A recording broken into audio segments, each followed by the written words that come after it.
Great. Good morning, everyone. Thank you for joining today's meeting. Today is December 6th, 2024, right before Christmas. Devin, when you get a chance, can you please call to order? Dr. Bolton,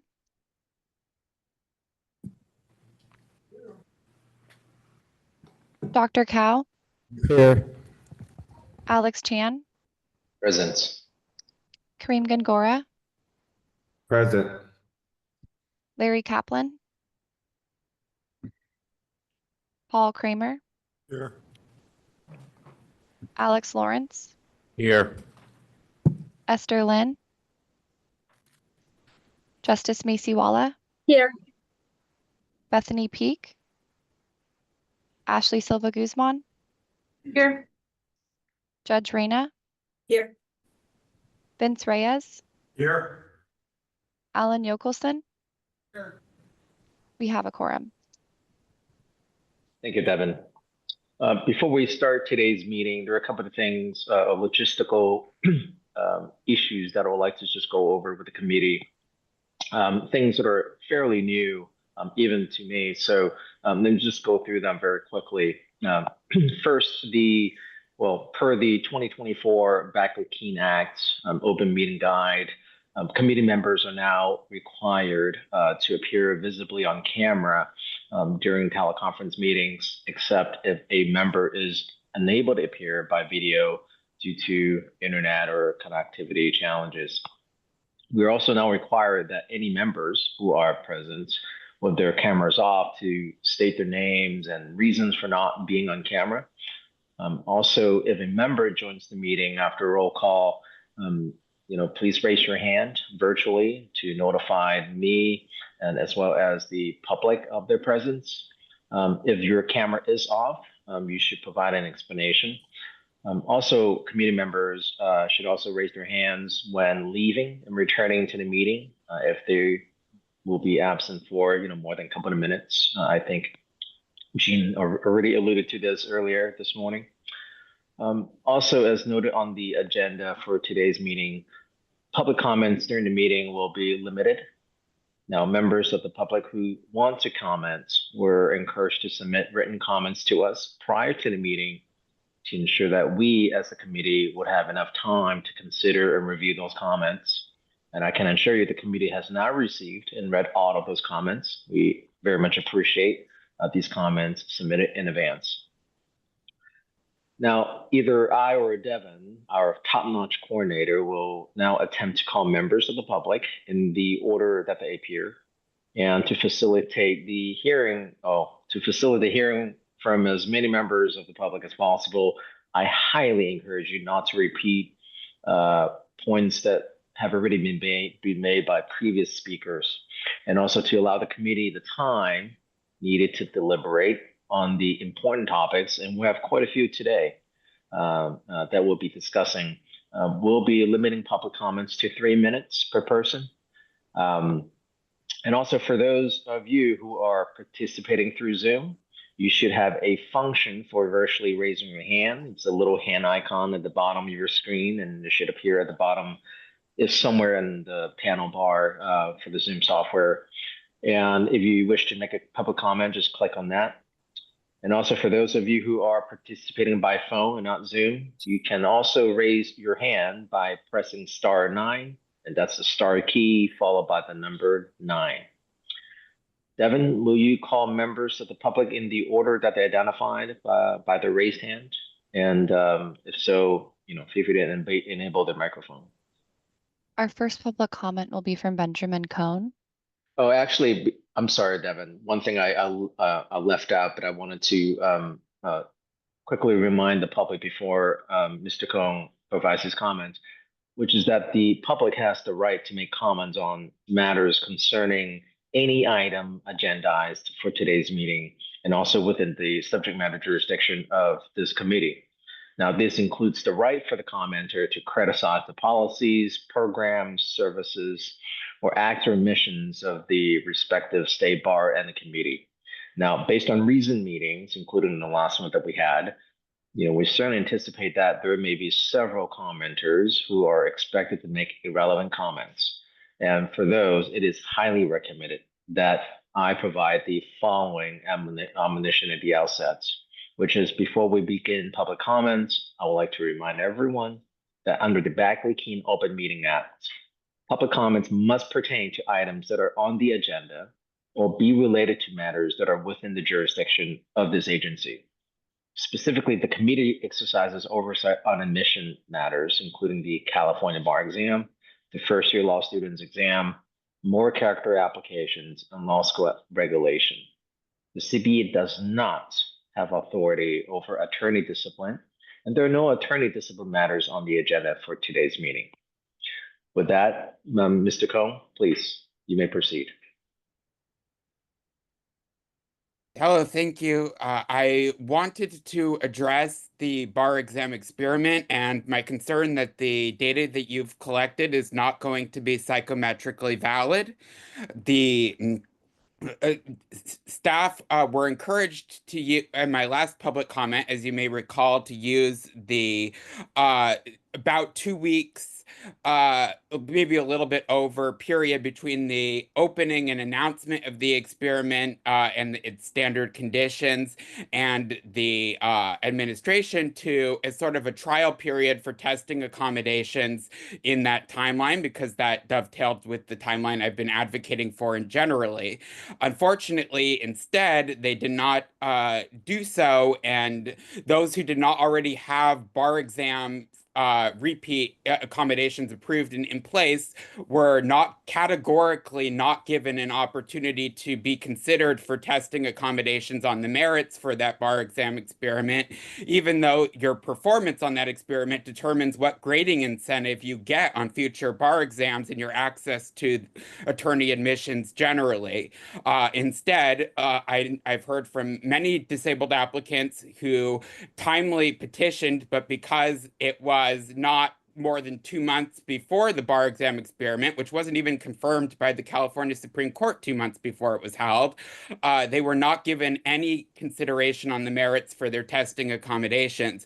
Now, not only is this not providing them access to the equal access to the grading incentive into future administrations of the bar exam unless you provide a remedy, but it creates a situation now where you've skewed your data. A lot of the testing accommodations applicants withdrew from the bar exam experiment after not getting their accommodations approved or considered, and they're underrepresented even more than they already were in the general pool of applicants because of your policies and procedures in the experiment data compared to the general bar exam. So because the experiment doesn't have a representative sample, it's not going to be psychometrically valid in terms of its results for validating all of your new test questions.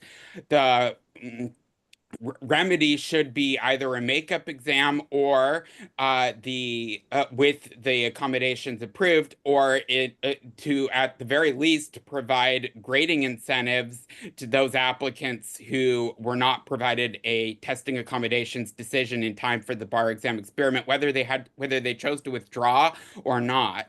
I know the California Supreme Court would have to approve that, but it should be on you to petition because it wasn't these applicants' fault and it shouldn't be their burden. Thank you. Thank you, Mr. Cohn. Devin, I believe Ms. Katie Moran also has signed up to speak. Am I correct? That is correct. Katie If she's Moran. available. Good morning to the committee and thank you. Can everyone hear me all right? Yes. My name is Katie Moran. I'm a professor at USF School of Law. I'm here today to express concern about the California Bar's ability to remotely administer a fair bar exam this February. USF had many students take the phase 1 experiment in November. We surveyed and received responses from 43 of them. 39 of those students took it remotely. 18 of the 39 reported having technical issues. Some were delayed from starting by 40 to 60 minutes, which we can all imagine how stressful that would be. Some had to pause during the test, and some were disrupted by proctors, which caused unnecessary stress and which they worry impacted their performance. A few had issues that were so significant that they were unable to finish the exam or unable to actually start in the first place. 12 reported issues with remote proctors, including inconsistent rules around earplugs and distracting behavior.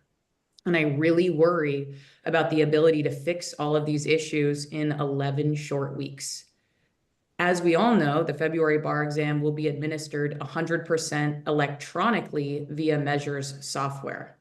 Of our 43 students who took the exam, 29 reported issues with the software, including problems with eliminating answer choices and difficulty with basic features like highlighting and the electronic notepad, features that routinely run much more smoothly on bar prep programs.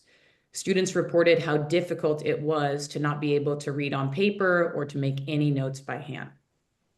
So I understand that financial pressures are a fact of life for most institutions, including the state bar, but the central role of the bar at this point in students' careers is to monitor admittance to the bar with an exam that fairly and reliably assesses the minimum competency of a person to be an attorney.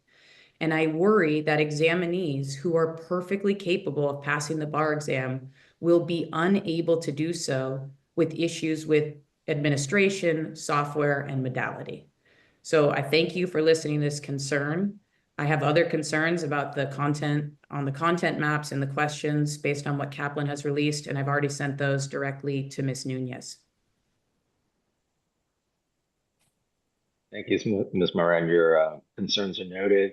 I believe the committee will be discussing some of these technical difficulties and challenges during today's meeting. So if you can stay and listen to that discussion, I would appreciate it. But rest assured, we'll be addressing those concerns. Devin, any other public commenters? Our next public comment is from Ray Hayden. All right. Hi, Ray Hayden here. Hopefully somewhat what I say today might come in handy. I submitted my California General Bar Exam written section. It is beyond time to remove it. It's an article that I wrote for LinkedIn, and I emailed the article to the board. Hopefully, I didn't get confirmation that it was submitted to you all, but I hope that it was. But I have it available handily if anybody wants that. So anyways, Cal Bar and Cal Supreme Court made a couple of changes to the bar exam over the years, and the most recent ones that are huge went from 3 days to 2. That cut 1 performance test and 1 essay from the exam, and further they lowered the cut score from 1440 to 1390. That didn't work out so well because the move from 3 days to 2 was an effort to cut costs, and it did. That part was met, but in addition to saving a lot of money, the move was also suggested as a more humane way to conduct the test of minimum competency of newly licensed lawyers. That did not work out so well, and nothing really changed. In fact, nothing has changed since 1951. It's public information on the California website. The percentage of failures is identical back to 1951. And that's a shame because it appears that some things did change. And one of those was the third read. And I got this information out of public meetings and published material from Cal Bar that if a candidate got close but did not pass, it went into a second read back at the 1440 days. If there was a wide gap between the first and the second read, but they got close, but in between the first and the second read, right, they did the second read. If that was a big gap, the entire thing went in for a third read. When the 1390 score was presented, that third read vanished. Publicly admitted that the published online is known. It was known that some people who would have passed would now fail. And at the time that was stated, they said the number would be quote unquote insignificant. People commit suicide over this exam, and I have a number of evidence of that. But the fact of the matter is, who's insignificant? Who is it that was insignificant? Let's take another look at that real quick. I put a chart in there from the official records at California Bar, including a nice colorful red, white, and blue graph in there. And if we look at most of the individual items were within 6 points, 50 to 65 actually. But there's a curve. The thing's graded on a curve. I'm going to run out of time. Anyways, but it's really only a 4-point difference. If we look at the charts and graphs, it's obvious that most of us who qualify to sit for the bar exam and submit our answers because of the force curve and all that's going on, we all write the same quality of stuff within the same range. People who scored 90 on individual things fail, and people who just barely pass. So these are the things that I want to have in consideration. But the written section, which is normative graded, and it doesn't work. Here's the evidence. The June 24 first year exam, when you all dropped that first written section there, the pass rate jumped and repeaters jumped higher than first time raters. Thank you very much. Have a great meeting. Thank you, Mr. Hayden. Devin, who's next? Our next public comment is from Taylor Israel. Good morning, everybody. I hope you are doing well today. I am here. I am a professor at Thomas Jefferson School of Law in San Diego. I am also co-chair of the Bar Advocacy Committee of the Association of Academic Support Educators. And you received our written public comment today as you discussed the future of the new bar exam following the Supreme Court order. And just to highlight some of the points from our written comment, both our concerns as educators around the expansion of topics and also the expansion of skills, how that juxtaposes to the commitment to reduce the need for memorization. And we know that the staff at the bar, through experiments and other things, are exploring different modalities to ensure this is remedied and not problematic for students. But we did suggest some potential solutions, both as it relates to content and modalities of testing, to marry the order of what you're expected to test with how to reduce the need for memorization, both in content, understanding that the content maps when you get to the new exam, once it is developed, while we do have to include these topics that the Supreme Court has mentioned, it does not have to be the same content map of subtopics therein. So although there are more topics, the number of subtopics could be reduced. And further considering different testing formats and modalities as well, whether it's using the performance test. California was an innovator of the performance test, and it has now become widely regarded as one of the best modalities of testing to see if someone is able to perform as a minimally competent applicant would, such that this is what we would expect a first-year associate to do, and incorporating that into the exam further. Also, potentially marrying certain subject matters consistently with certain skills to create regularity. So, for example, marrying client management and relationships paired with family law, or drafting paired consistently with contracts, litigation paired consistently with Civ Pro or evidence. This consistency would allow for better preparation. Or considering something like the Texas bar exams, procedure and evidence short answers that they used to give, where it was 20 questions to walk through a single civil case, or 20 questions to walk through a single matter. Thank you so much for your time. Thank you, Ms. Israel. Your input is well received. We'll certainly consider your comments when we discuss the subject matter for the exam modification, which I believe is on the agenda today. Devin, who's next? Our next public comment is from Jessica. Hello, my name is Jessica Jacobs, and I'm a student in the Law Office Study Program. I very much apologize for not submitting a written comment. I actually wanted to. However, my email sent October 30th inquiring about doing so was not replied to until 9:01 a.m. this morning.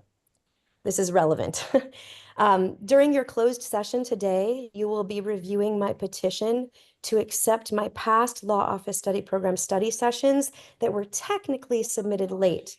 However, the reason for the late submission relates to the very same issue I mentioned about my October email and the public written comment. Due to both staff changes, and I am sure your staff's cumbersome workload, my study program was compromised. The specific details of this are presented in my petition along with the supporting documents that you will see later in your closed session. And I only wanted to be heard today to say, 1, I'm available should you have any questions for me at all. 2, I hope you will recognize today when you meet that a student's progress should not be hindered by communication deficiencies of the Cal Bar. And lastly, I am excited to sit for the July bar exam, whatever the modality, and I hope you will make it so that I am able to do so. Thank you. Thank you, Jessica. We will make sure to give your application our attention that it so deserves. Devin, who's next? Our next public comment is from Elizabeth. Yes, I'm Richard Estes. Actually, Elizabeth X is my wife. I've been licensed to practice law in California since 1988, and I currently work for a state agency in Sacramento. I'm commenting today on the item today about the memo concerning participation in Palestinian protests that was prepared at the request of the chair, I believe, back in May. And I am dismayed by the request for that opinion, because it essentially targets a specific group of people who are engaging in a specific activity and have a very specific political belief, anti-Zionism. And I don't ever recall the bar ever just talking about its mission processes or its disciplinary processes in a way that actually targets a particular group of people and their activities. And I think it's important to recognize that the protests that took place earlier this year, and I want to really salute the bravery of those people, because they're seeking to stop the extermination of the Palestinian people. They have been subjected to a degree of suppression, of punitive measures, and violence that is unprecedented in my lifetime for protest. They have been suspended from schools. They have been evicted from their housing in universities. They have been arrested, just about every type of punitive measure, and fired from their jobs. Okay, and so I consider this memo, actually, whether intended or not, a bad faith action on the part of the board, because it provides a roadmap for Zionists to manipulate various types of legal and disciplinary processes to try to create records for pro-Palestinian applicants to be denied admission to the bar. And so I am greatly dismayed by this memo. And I think the bar needs to pay very careful attention, because there is a concerted effort to try to undertake punitive measures against people that express anti-Zionist views, whether it's the loss of jobs, denial of admission to the bar. And this, as I said, this is a roadmap toward disciplinary action against these people, investigations and disciplinary action. And the bar has essentially created that roadmap for people to file further complaints against individuals. Frankly, as an attorney in state service, if I'd been given the assignment, I would have respectfully declined to develop the memo, because the intent and purpose of it is clear. So I hope the bar will understand this, the committee will understand, and make sure that it is not applied to these members in a way that is selective and suppressive. Again, thank you for your time, and I hope it will take this to heart. Thank you for your comments, and we'll sure the committee will take your comments to heart. Devin, who's next? Our next public comment is from Claire. Good morning. This is Claire Solat from the Legal Service Funders Network. And similar to Professor Moran, we did a survey of fellows and alumni who took the experiment. And we did find that many more people did report tech issues and concerns with proctors than as indicated in the slides that are included in today's materials. Related to that, we would love to get some more information about some of the demographics that were surveyed, similar to what was shown with regards to the first year exam. For example, there's no information that shows the breakdown of those who took the exam fully remotely versus those who took it in a proctor test center. In addition, we don't have any information about the geography in terms of where people were taking the exam, in terms of within California, within the United States, or outside the United States. Another question was how the July 2024 examinees were factored in. We had several fellows who in fact passed the bar exam, but also sat for the experiment. So we don't know if that 75 number includes those who completed the full exam or only those who opted out after finding that they had passed. And then the last piece is the definition of what it is to complete the exam. As mentioned by Professor Moran, we had many, many people who were delayed in their ability to either start the exam or even get on the exam at all. And so we don't know how those people are being counted with regards to the metrics that have been supplied. The last piece of my comment is in relationship to many of the comments that Benjamin Cohn has made. With the change in the administration of the bar exam, it raises new accommodation issues that may not have been factors when the exam was being taken in the previous modes and modalities. I myself am a disabled attorney. As many of you know, I became deaf on one side 5 years ago. I would not be able to take an exam with a remote proctor because I wouldn't be able to hear the comments that they're making. So there are many different issues that with regards to accommodations in the new administration of the exam need to be factored in with regards to disabilities and other accommodations that may not have been necessary during the time period where the exam was being given in person, where you would have a visual and in fact, perhaps even the ability to have a signer in the room. Thank you so much, and we look forward to additional information. If there's any estimate in terms of when the experiment discussion is going to happen today, that would also be helpful because many people I've been in contact with would like to specifically attend for that portion of the meeting. Thank you, Claire. Devin, any other public commenters? We do not have any additional public comments at this time. Someone just raised their hand. Betty Williams. Good morning. I was told to raise my hand at the end of the public comment, beginning of the. Yeah. Okay, good. I see some smiles. Go ahead. Yeah, you know what? We'll move on to that in just a second, Betty. Okay, I'll just stay here. Perfect. Okay. We do not have any additional public comments. Thank you, Devin. In that case, we can jump right into the agenda for today. Item 1.1, which is Committee of Bar Examiners Work Plan, and item 1.2, Planning Session Discussion, Work Plan Changes to be implemented in 2025. We're going to be talking about these items together. But before I begin, I understand that Mr. Paul Kramer, you may have something to brief the committee on the consensus documents. I just want to give you some time in case you want to explore or discuss any contents with respect to the consensus document before we start talking about the work plan. I'm sure some people are saying, oh no, Paul's going to talk as long as he did at the last planning meeting. And to avoid that, Alex, you appear to have that thought. Let me just explain what it is. I think everybody's been through my last explanation. You can go to the first Zoom video of our December 2023 meeting, and you'll see the discussion of it there.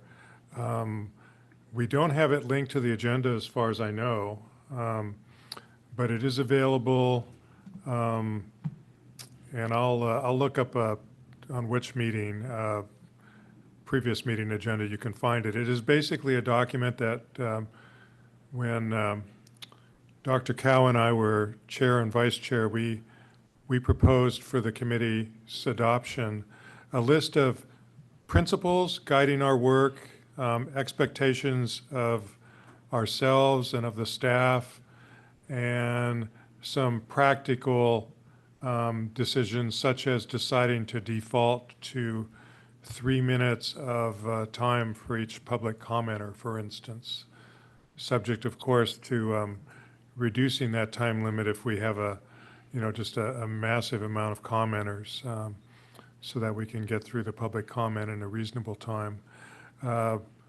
There's a lot more in there, but I think we have a busy agenda, so I just direct everyone's attention to look at it again after the meeting perhaps. And if anybody does want to modify that, for instance, if we decide something we've said there is no longer our best practice, no longer our expectations, we can put it on a future agenda to review and revise.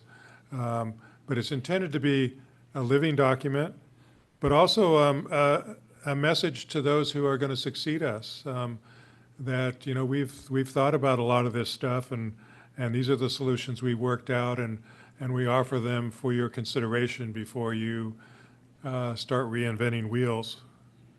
So I think that's probably all.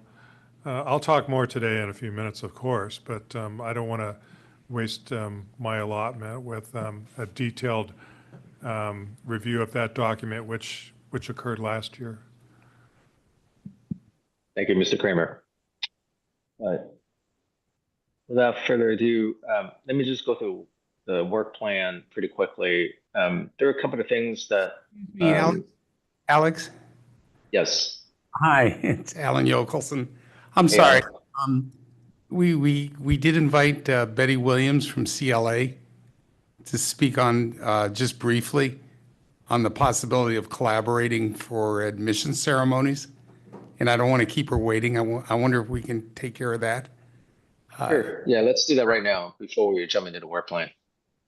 Thank you. Devin, can you make her mic available? Yes, she's been promoted. Great. Good morning, Betty. Good morning. Thank you for allowing me some time, and thank you to the committee as well. CLA wanted to reinitiate the new admission ceremonies, and that's something we wanted to discuss with you. I don't have a presentation prepared. We just wanted to basically open the door to that discussion of what that might look like with CLA co-partnering with you. And I can add on to that a little bit. I also serve on CLA board with Betty. You know, historically, Committee of Bar Examiners and the State Bar has sponsored admission ceremonies for new admittees. That ended around 2019, 2020 because of combination of expenses and COVID. Since then, law schools and firms have kind of filled in the gap there, or the void. But the admission ceremonies are a really nice process. It gives the new admittees the opportunity to come in, bring their families in, be congratulated. And it's, for those of us who participated in these, it's really a nice time. And it's also the opportunity for groups like CLA, which now is the representative of lawyers in California on the individual sections, the opportunity to come in, introduce themselves, and frankly to recruit. But these are expensive undertakings. We used to rent either the LA Convention Center or a center in the Bay Area, and so there is an expense involved. And I think what Betty and I would like to talk about today, or just put before the board, and we're not going to take any action on it, is just throw out the idea of collaborating. I'd like to invite staff to give us an informal estimate of, or determine an informal estimate of what costs would be, so that Betty and I can take that back to the CLA board to see if that's something that they can participate in. And that's right. And when we are talking with new law students or new lawyers, there's no charge for them to be part of CLA for their first 3 years in practice and for while they're in law school. So, you know, we really want to help lawyers get a good start and know what their resources are. We partner with other bar associations throughout the state, county bars, affinity bars, and you know, Cal Bar Connect and other resources to help them know what's available to them, since the reports show that 70% of lawyers are solo or small firm attorneys. And when Alan says, you know, co-sponsoring, yeah, what we are is heavy and dedicated volunteers. We are light in funding. So that's where it would be helpful to know if there's any historical data on the cost of these things or what we might be able to do together. So as far as going forward, I would just ask Audrey if staff can take a quick look, get back to me as to what an estimate of cost would be. I can talk to Betty and we can talk to the CLA board about whether or not this is something feasible going forward. Yes, I think under Amy's area, we've added exploring this into the work plan, so we will get back to you. Thank you. And Betty, thank you very much for coming and Glad to be here. Thank you for your time. thank you, Thank you. Betty. Thank you, Alex. Thank you, Alan. Audrey, we're looking forward to those numbers, and hopefully we can really make this happen. It would be, in fact, and indeed a good addition, or at least to reinstate what used to be a tradition. Now let's discuss the work plan. And there are a couple of things, Audrey, I don't know if you have a specific arrangement as far as how we should go through the work plan, whether we should discuss by subcommittee or by specific items of the agenda. There is one thing I would like to emphasize on, at least for this administration, which I may have alluded to in the at least at the last meeting, which is one of the goals that I would like to accomplish for this upcoming year, is for each subcommittee, and I will reach out to each chair, subcommittee chair separately, which is to really review the rules and for respective with respect to their subcommittee, to see where and what changes could be made to accommodate or provide additional enhancement to our DEI efforts, whether this has to do with expanding or extending certain deadlines or providing additional accommodations. Those things should be looked at. And I believe this is probably in some way merged under goal 2 on page 8 of the work plan, which is to protect the public by enhancing access and inclusion in the legal system.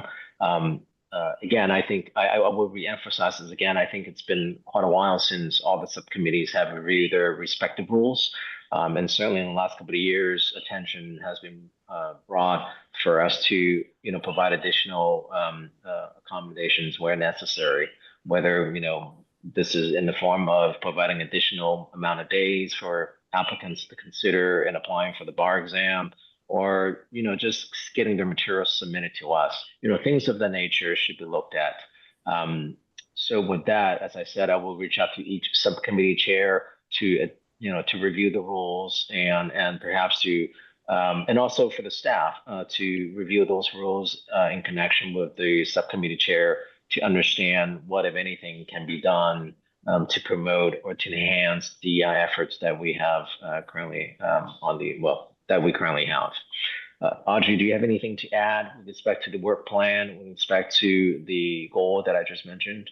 Well, you have, let us know before. So I think that is folded into the work plan. Staff does have a PowerPoint we can go through with some of the accomplishments and some ideas based on feedback we've already had from you and Alan and the subcommittees for things to add. So we can move to that. I would say as to the consensus document with expectations for members, I know you also wanted to mention some expectations for participating in law school inspections this year as well. That's right. Thank you for reminding me, Audrey. So for all the subcommittee members, for the last many years, I wouldn't say last because I don't think this has ever been done. I think, the staff has experienced a tremendous amount of workload, and inspection is one of those items where more and more we rely on their judgment, on their visit to law school, and to give us the information that we need to assess things like accreditation. And over the years, and some committee members, haven't really participated much in any of these inspections. And these inspections are really important, if not vital, to what we do. It also provides a very intimate setting between the committee and also the law schools under inspection. Just to learn the ropes and just to learn about the intangibles that are not always going to be on paper. And so, and because of the workload and coupled with the fact that we don't have enough participation, I think the expectation going forward is to at least expect each committee member to take on at least one inspection during their appointment a 4-year appointment. So for every 4 years, I think the expectation is for every subcommittee or committee member to inspect at least one law school during that time period. Audrey, do you have anything to add in terms of what we can do to make it happen? Obviously, I have previously instructed the staff to just look at, who hasn't been given an opportunity to perform inspection, and then to reach out to those individuals first, because I do understand that typically we visit anywhere between 4 to 5 law schools in a given year, could be more. And so, and so as opportunities come up, I think those individuals should be given opportunities first, so that they can, again, learn about the schools and give us the materials and help us assess where they are in terms of compliance. But the floor is yours. Let me know if there's anything you would like to add to that. No, thank you for stating that expectation. It is a critically important function. And Natalie and Cody, appreciate you making that statement, because we have quite a few inspections going on between now and the end of next year. So thank you. Mr. Chair, I have a question. Please. This is Alex out here in LA office. I did do an inspection pre-COVID. I'm wondering, are these in-person inspections again that we're seeking members to participate in? Or are they virtual? I know there was a time period that there were, because of COVID, et cetera. So are these all in person? Good question, Mr. Lawrence. I believe we have a mixed bag. We have some remote, some in person. I defer to Audrey or even Natalie to speak on those modalities. That's exactly right, Alex. They are largely remote, but there can be, we can go in person if that is needed, such as to observe classes. So we can work with individuals as to their schedule, including those with heavy travel schedules. Great, thank you. And hopefully there's no objection. Like I said, this is a very important part of our function, and it's part of our mission to visit and inspect law school. So hopefully, you take this opportunity to learn about the schools in an intimate setting and bring back the critical information that we need to achieve what we do here at the State Bar. With that, Audrey, I think you mentioned you have a presentation or a slide deck. Would you like to begin with that presentation? Yes, Christina's going to start us off, and Devin's going to share. So thank you.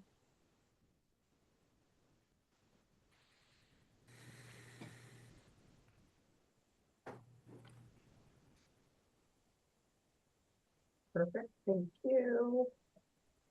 You can go to the next slide, Evan. Okay, so over the last year, we have suggested revisions to the testing accommodations processes and the rules that went to the Board of Trustees and now is pending with the Supreme Court. We're hoping to get their approval at some point this year. We also have special admission rules that will be going to the Board of Trustees at, I believe, the May meeting, this upcoming 2025 year. As you may remember, just this last CBE meeting in October, we brought you the multi-jurisdictional practice rules and the foreign legal consultant rules. And then some. Get closer to your microphone. At least where I'm sitting, you sound like you're in a deep, dark hole. Is that better, Paul? Yes, thanks. Yep. And then some ongoing initiatives, of course, is that the committee and subcommittee will continue to consider petitions for waivers to the eligibility policies and rules, and then petitions for those seeking testing accommodations to one of the State Bar administered exams. Next.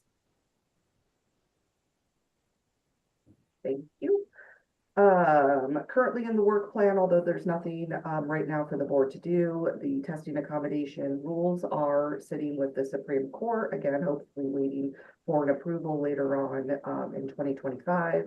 And then eligibility will have some rule changes coming up as well. We have special admissions, as mentioned, the multi-jurisdictional practice, the foreign legal consultants just recently went to the committee, and then our subcommittee will start focusing on other eligibility rules and other law office study and practical training of law student rules and procedures.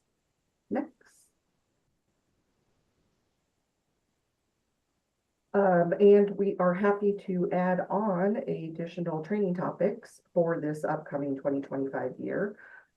Last year, we had talked about perhaps getting a staff member from the admissions, eligibility, and special admissions department to give a presentation on all of the wonderful programs that we have for eligibility and special admissions, but I do want to open it up to the entire committee if there are other ideas on either testing accommodations, eligibility, or special admission programs that the committee would like to focus on for the 2025 year.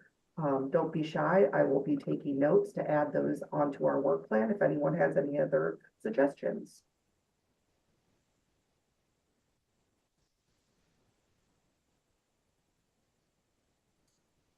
Don't see any hands raised. But if anyone comes up with suggestions or ideas that they would like for training topics for 2025, you can feel free to send me an email.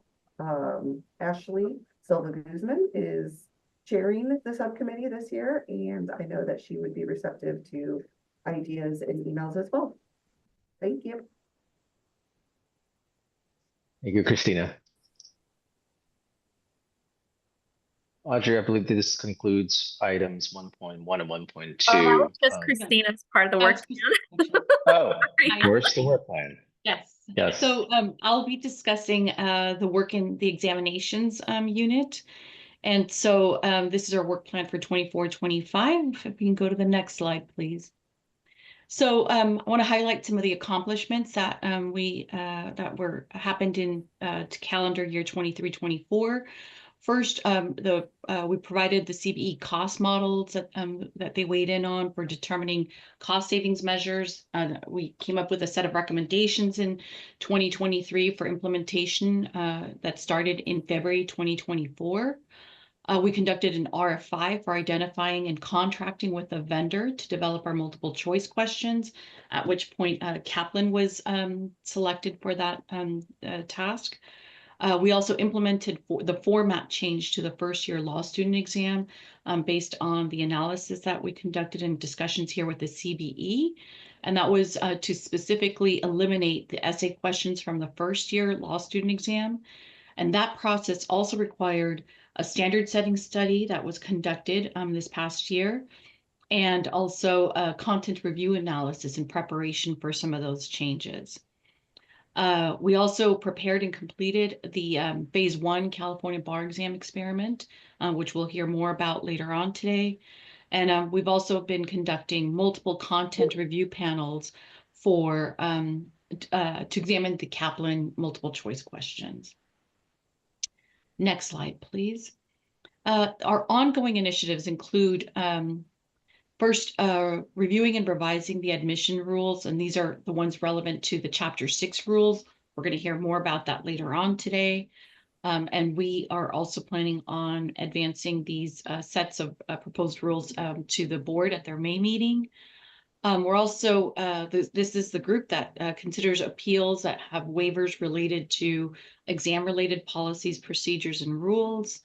Editing and approving the final versions of the essay and performance test questions for the upcoming California bar exams. We're doing that this Saturday for the February bar exam. And also reviewing the reports on the administration of the California first year law students exam and the California bar exam. We do this on an ongoing basis. Next slide, please. So as I mentioned, we're going to continue with the exam administration. We have the 2 Supreme Court reports, the ones for February 24 and July 24 and February 25. And we also will be creating the administration reports that happen after the first year law student exam, both for October and June. We also plan to continue with the recommendations on the different components of exam delivery. So this would include the analysis of the experiment that we're doing that's analyzing the impact on performance for remote applicants and in-person applicants, the various open book policies that we'll be looking at to see how they impact performance, and also the various time limitations on questions, giving people more or less time for essays and for the multiple choice sections. We're also going to continue on the question selection with the attorney members of the CBE. Obviously, we'll be talking about this later, but also the development of the new California bar exam based on the Supreme Court recommendations related to the knowledge, skills, and abilities that they have directed us to look at. And then also we'll continue gathering input on strategies for identifying methods to diversify both our grader and exam developer pool. Next slide. So some of the training topics that we've talked about in the past that we haven't been able to accomplish. We're close last meeting, but we ran out of time. The first is a performance test drafting. That is going to happen today. So we're planning on doing the performance test drafting training, how we develop our performance test questions. The goal is also to this year to conduct a presentation on the exam development of essay questions. And I'm also suggesting that we, for this upcoming year, that we do a basics on scaling of the California bar exam. It's something that comes up often. And so I want to pause here and see if anybody has any other suggestions for training topics in the upcoming year that are related to examinations.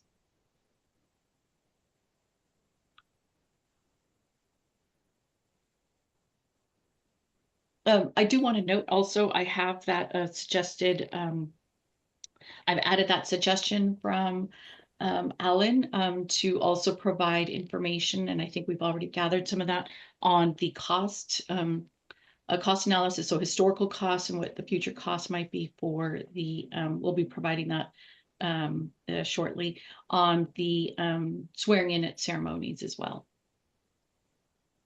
Okay, well, if there are any thoughts about training topics for the upcoming year, please feel free to email those. We are definitely open to suggestions from the committee. Thank you. Thank you, Amy. Good morning, everyone. I'm going to cover the work plan for the moral character determinations unit. Next slide, please, Debbie. We've made significant progress on revisions to the moral character rules, which are currently pending court review and approval. At our last meeting, David conducted a training session on the role of rehabilitation in the moral character determination process. For ongoing initiatives, the Moral Character Subcommittee continues to conduct administrative reviews of adverse determinations. Next slide, please. Currently on the work plan, once we receive court approval, we'll implement the revised rules and technical updates to the moral character application to align with the new requirements. Next slide. For training topics for 2024-2025, we'll provide training on how the Lawyers Assistance Program supports our moral character determination process, including how we utilize lab documentation and participation requirements for applicants under abeyance agreements. And we are also open to add any additional training topics you would like to recommend for the upcoming year.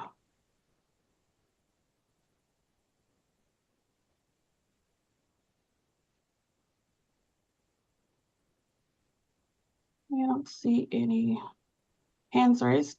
If you think of anything at a later date, please feel free to email me or Dr. Cal, and we will add that to the work plan. Thank you. Thank you, Christian. Okay, great. So moving to our educational standards assignments, if we could go to the next slide real quick. I just want to touch on a couple of accomplishments from the last term. We independently brought forward in, I believe, winter or spring of 2024, initiatives to improve outcomes at unaccredited law schools. Those were ultimately incorporated into our review of the unaccredited law school rules. Secondly, that effort is ongoing. I've listed it here as an accomplishment, mostly to just note the great work that's been done to gather feedback from our law school stakeholders, and the fact that the committee's already considered, or at least reviewed the review progress several times this year. I think this next point is particularly something that I think our team's particularly proud of, which is that we brought forward the first ever law school profile report, which compared all three categories of California's law schools. We've also brought forward in the last term an update to the law school performance report. Together, I think these pieces represent our prioritization of using data to inform our law school rules efforts and other policy decisions that impact our law school stakeholders. We also evaluated the committee's role related to non-JD programs and non-law schools. The committee ultimately recommended statutory amendments, and those amendments were later passed. And I think we mentioned in summer of this past year that we launched the application for jointly accredited status. And we're happy to say that the first inspection under that application process is currently ongoing. So there's a couple of items on the work plan that are continuing from the last term. The unaccredited law school rules review continues, and we'll be discussing that later today. We're also continuing to explore the requirement for accredited law schools to require courses regarding the competent use of generative AI, and also exploring the intersection of AI and our bar exam rules. That was a discussion that began at the October meeting, where we brought forward some research that our staff had conducted, and we're hopeful to bring to the committee a deliverable sometime in 2025. And then I put an asterisk on this last point, exploring the need for a mandatory accreditation requirement following the effort to review the unaccredited law school rules. This is essentially an ongoing item. It's been somewhat retooled from the last work plan version. Initially, exploring mandatory accreditation was a part of the exploration of opportunities to improve outcomes. We believe that those outcomes have been folded into the law school rules review process, and so an independent exploration of mandatory accreditation is something that can be done in this next term. And lastly, just want to highlight new work plan items. Well, actually, I'm sorry. Before we get to new items, let's address our annual work plan items. Let's go to the next slide. Thank you. So we'll be providing another update to the law school performance report. Our staff is currently working with the Mission Advancement and Accountability Division to enhance the law school performance report. Hopefully with the priority that it's a more engaging piece of content. And so we're excited to maybe use some new technologies there. We also each year prioritize enhancing our law school engagement. We've had several discussions with both CS bars, law school council, and we're about to have a discussion with law school registrars about the best strategies for communicating with different faculty and staff at law schools, so we're excited to adopt some new approaches there. Of course, we'll be reviewing progress reports and other materials that are submitted with the annual compliance report. We'll be reviewing and publishing our minimum pass rate statistics for accredited law schools. And kind of related to the performance report, we are exploring enhancements to our annual compliance reports, seeking to digitize those, make them both easier for law schools to submit and also easier for our staff to process and to analyze the data that we gather through that process. And I'll just underline the comments that the chair made earlier. We've added to our annual work plan items, expanding committee participation in law school inspections with the goal of each member participating in at least one during the current term. And I just want to note we've had a couple of inspections recently. I know I'm currently conducting one with our member Vince Reyes, and having a member on our inspection team is greatly appreciated. And I think Vince would also contest attest to the value it provides him as a committee member as well. Okay, let's go to our next slide here. Now we're on to our new work plan items. One of our new items is to assess feedback from law schools regarding the future bar exam as directed by the Supreme Court. And I know there'll be discussions today about really kind of the beginning of that long-term effort. But we've put on our work plan a few priorities, focusing on licensure requirements and aligning coursework with those requirements. Of course, and again, to the chair's point, the success of diverse student populations and ensuring that that consideration is included in the process. And we've already heard from our law school stakeholders. They've got questions and frankly want to know how they'll need to begin implementing changes at their institutions. And so supporting those law schools through the change and transition will also be another piece of feedback that I think we'll be eager to collect and bring back to the committee. Another new item, now that the review of the unaccredited law school rules is really in full stride and frankly coming to a close, we do feel it's appropriate to assess the accredited law school rules at this time. Those were made effective in 2022, and I think we've gathered enough data about new rules to assess whether they're achieving their intended goals or not, and we'll make some proposed revisions there. And lastly, we want to explore opportunities to collect enrolled student demographic data that comports with the State Bar's current demographic identifiers. This also is related to our DEI efforts. Our law schools recently worked to update certain demographic information. We've met with law schools and heard that they would like the State Bar to also collect data on unique populations that we don't collect data from. But we know that elsewhere in the State Bar, there's been an effort to really enhance our demographic identifiers, providing new layers of detail. And so we'd like to really follow that lead and add some new color essentially to our demographic data. And that'll certainly inform future decisions. And then lastly, to the training topics discussion. We are going to, in January, have a representative from an institutional accreditor come and speak to the committee. This will be particularly enlightening with regard to our jointly accredited status, applications, and process moving forward. And like the other groups, happy to take suggestions for any other presentations. I think we've signaled here that perhaps an artificial intelligence expert might be useful, considering that is on the work plan and is an emerging area, but happy to take any other suggestions. Yeah, I'd be interested in that AI piece. Great. Are you like leaning in any particular sub area? I wouldn't say we're leaning in a particular area, but that effort was directed by the board after COPRAC provided their practical guidance.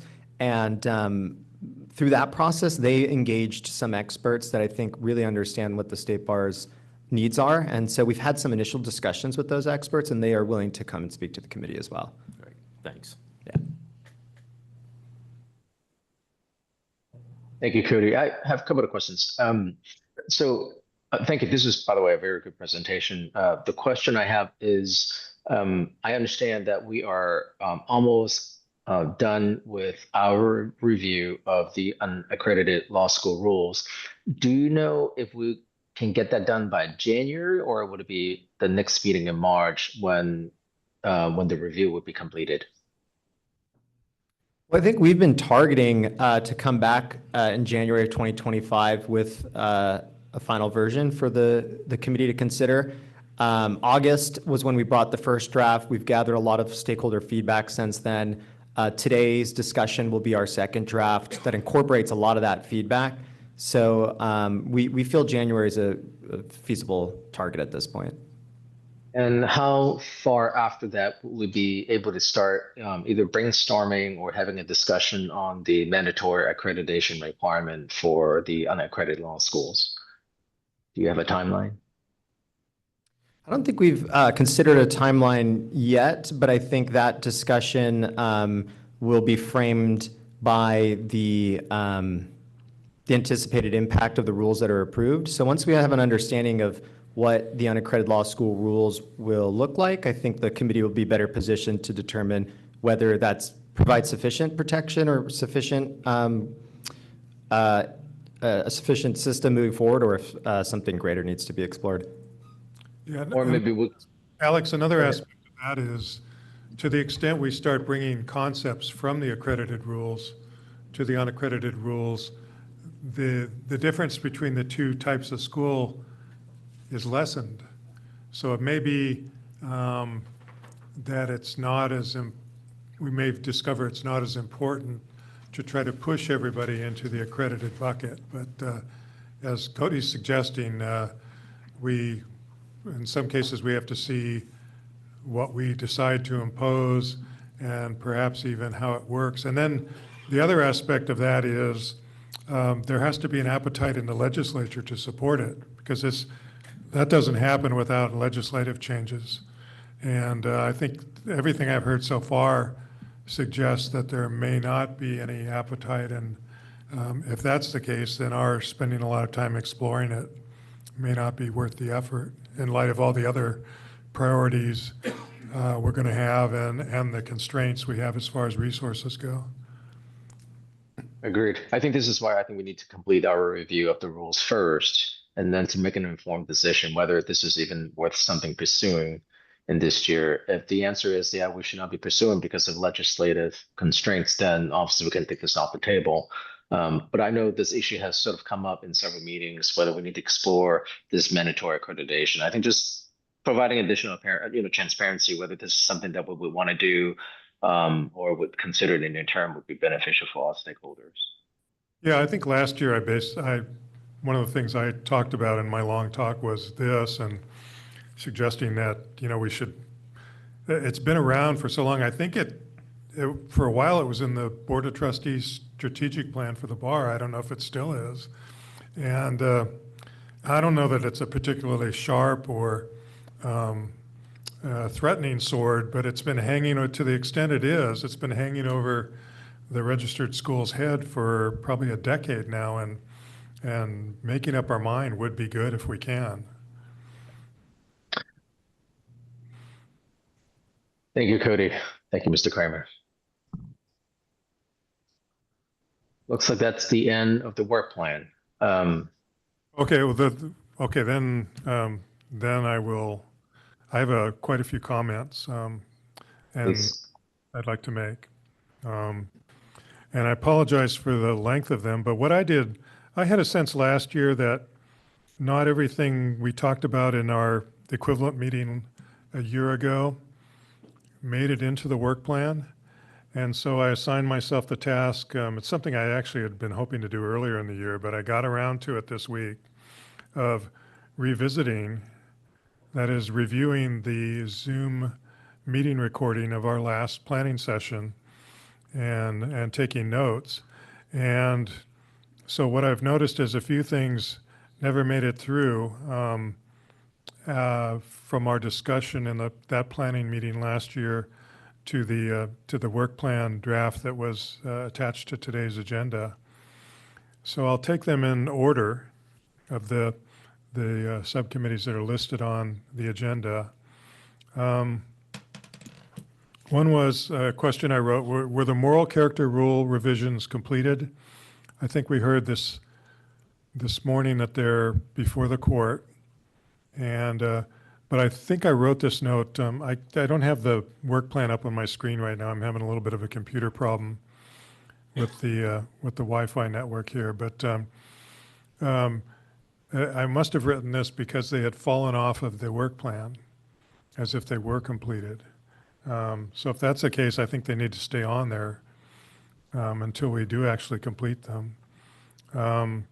One thing that was raised last year was investigating our ability to provide video recordings of informal conferences to the subcommittee of CBE members that considers appeals of staff determinations or basically of staff determinations to deny a positive moral character.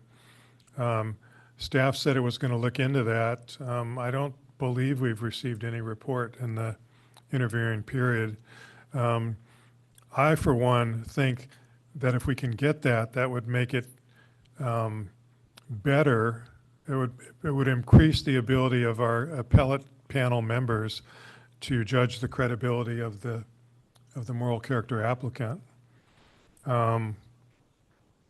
And another item, it's kind of discussed but not to any point of finality in the consensus document, was a question. We have said that we think that people who participate on these moral character appeal panels need to be brought up to speed before they actually are an active participant, a voting participant. In other words, it's not something you can just parachute into with no knowledge of what, how the process works, some sense of what our values are, so that we are, as a group, are applying our standards consistently over all the different moral character applicants. There was some talk at the last meeting, the last planning meeting, about whether it was necessary to formally describe training expectations or not. So, Dr. Cow, do you have an opinion about that? I'm raising it simply because I think it was perhaps an unresolved topic that we may want to revisit some more. If I can jump in for a second. I'm sorry, we did review that with the chair, the moral character chair at the time. I believe it was actually Dolores. And staff had drafted something, but she felt it was unnecessary. And so that's why that didn't move forward. And then to the point about the video recordings, I apologize. Staff has been looking into this, but we can bring a verbal report back at the next meeting. Okay, that would be good for that. I guess my only concern about that, Tara, is that subcommittee chair just decided something and didn't present it to the whole group. One of the themes in the consensus document is that when any of us are out there looking at something on behalf of the whole group, we're not there so much to substitute our judgment for the whole group's judgment, but to make sure that when it's presented to the whole group, it's all the information we need is provided as a part of the presentation, and to anticipate questions that the group might have that staff perhaps hasn't addressed in their draft report. So, Dr. Cow, I'll leave it to you as to whether we go forward. I'm just trying to bring back things I think maybe might have gotten lost in the shuffle from the last planning session, so we can consider them.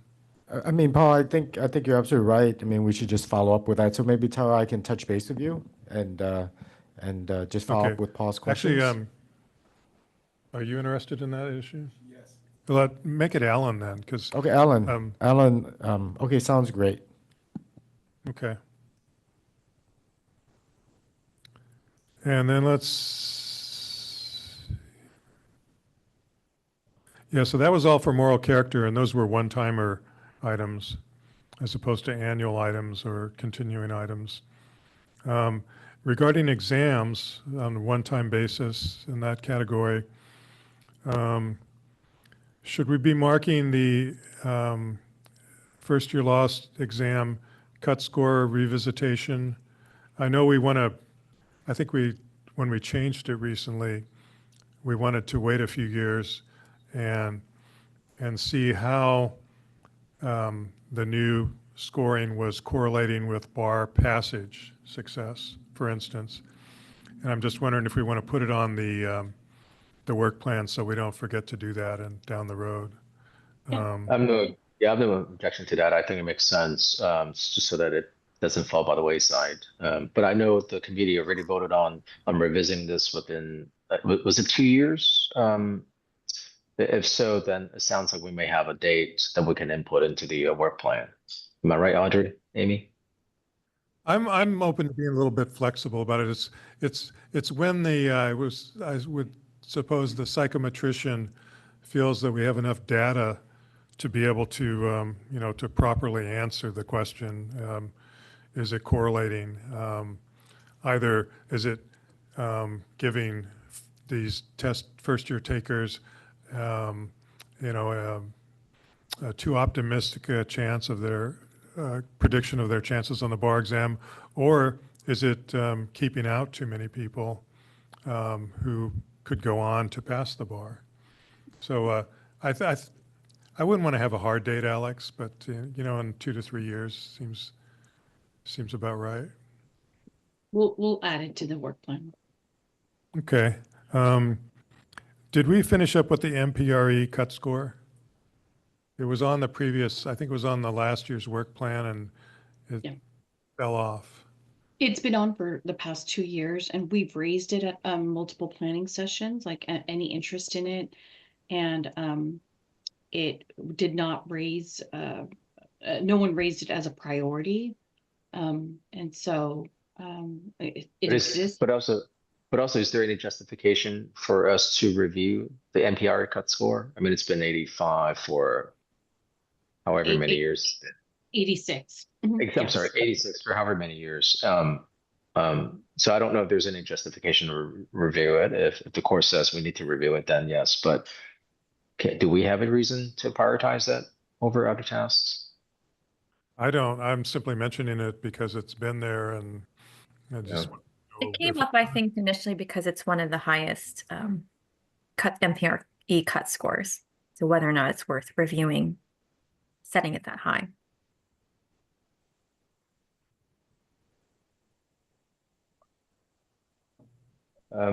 Yeah, I don't really have a reason to have it in a work plan, but Paul, if you believe we do have a need or have a reason to include it in the work plan, we'll keep it on the work plan.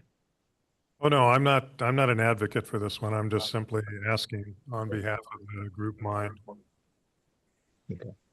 And it doesn't sound like the group mind wants it. Okay, then it can stay off. Operations and management. Reciprocity. Is that still on the table? That's off the table. I think the court has already spoken on that. Court said no. Okay. All right, then we no longer need to talk about it.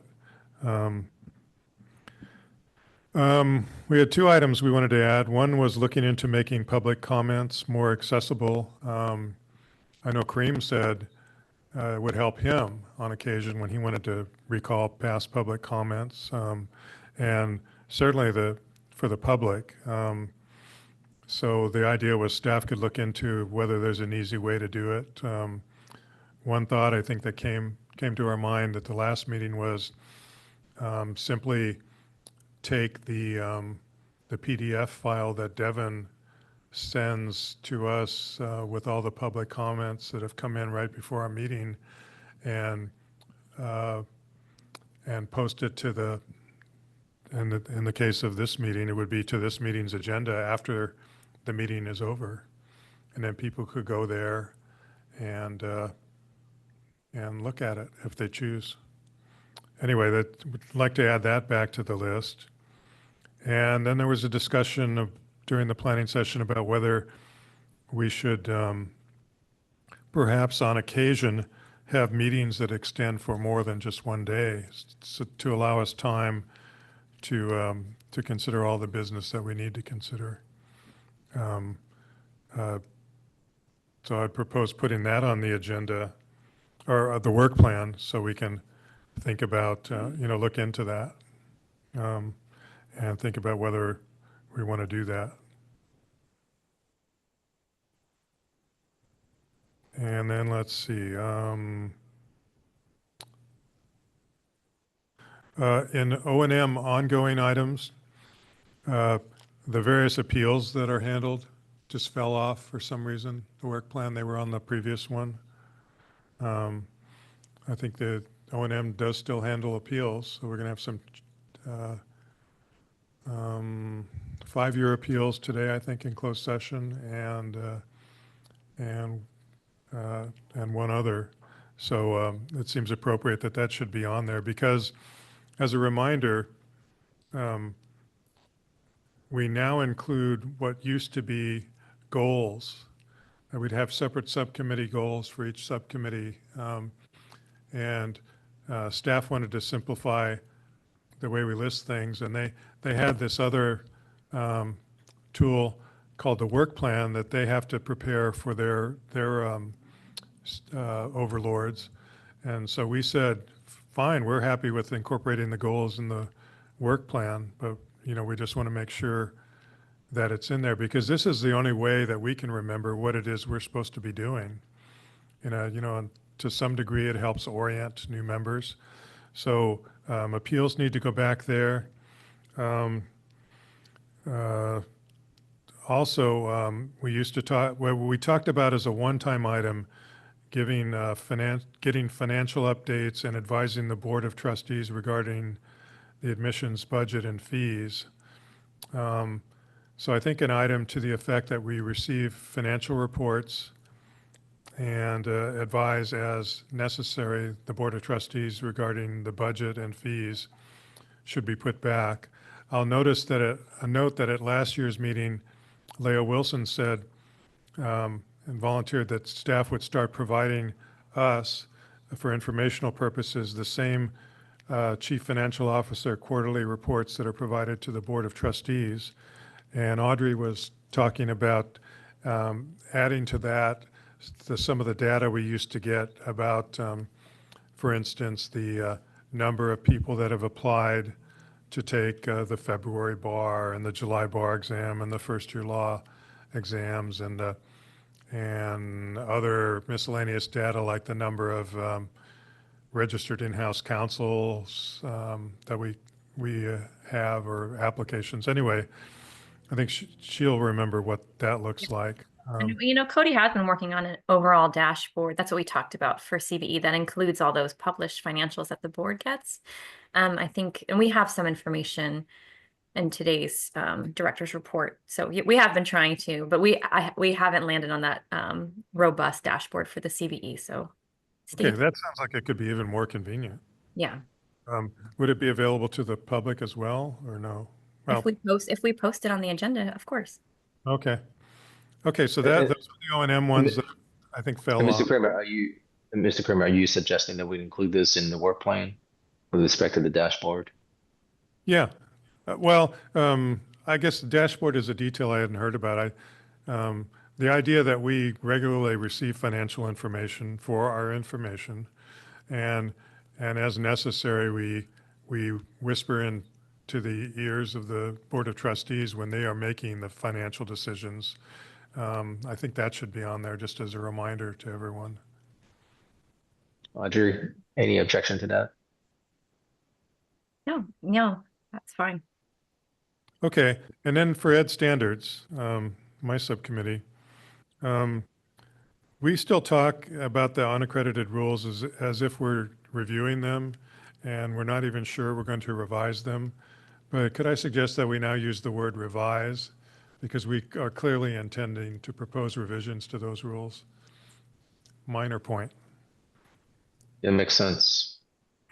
But I do understand. I think Cody already alluded to this. The review is almost done in terms of looking over all the unaccredited rules. So that is part of the process, and then maybe review and revise, perhaps. There you go. Yeah, that would be the appropriate language. Okay, and then let's see. It sounds like the non-JD program issue is settled. Audrey, when you give your report about the fee bill, it was in the fee bill, I believe, where this was taken care of. So when you give your report, please just give us a little more information about what was decided there. And then finally,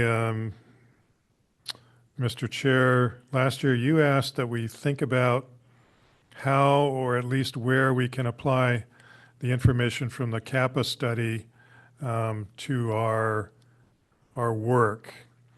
I'm wondering now if that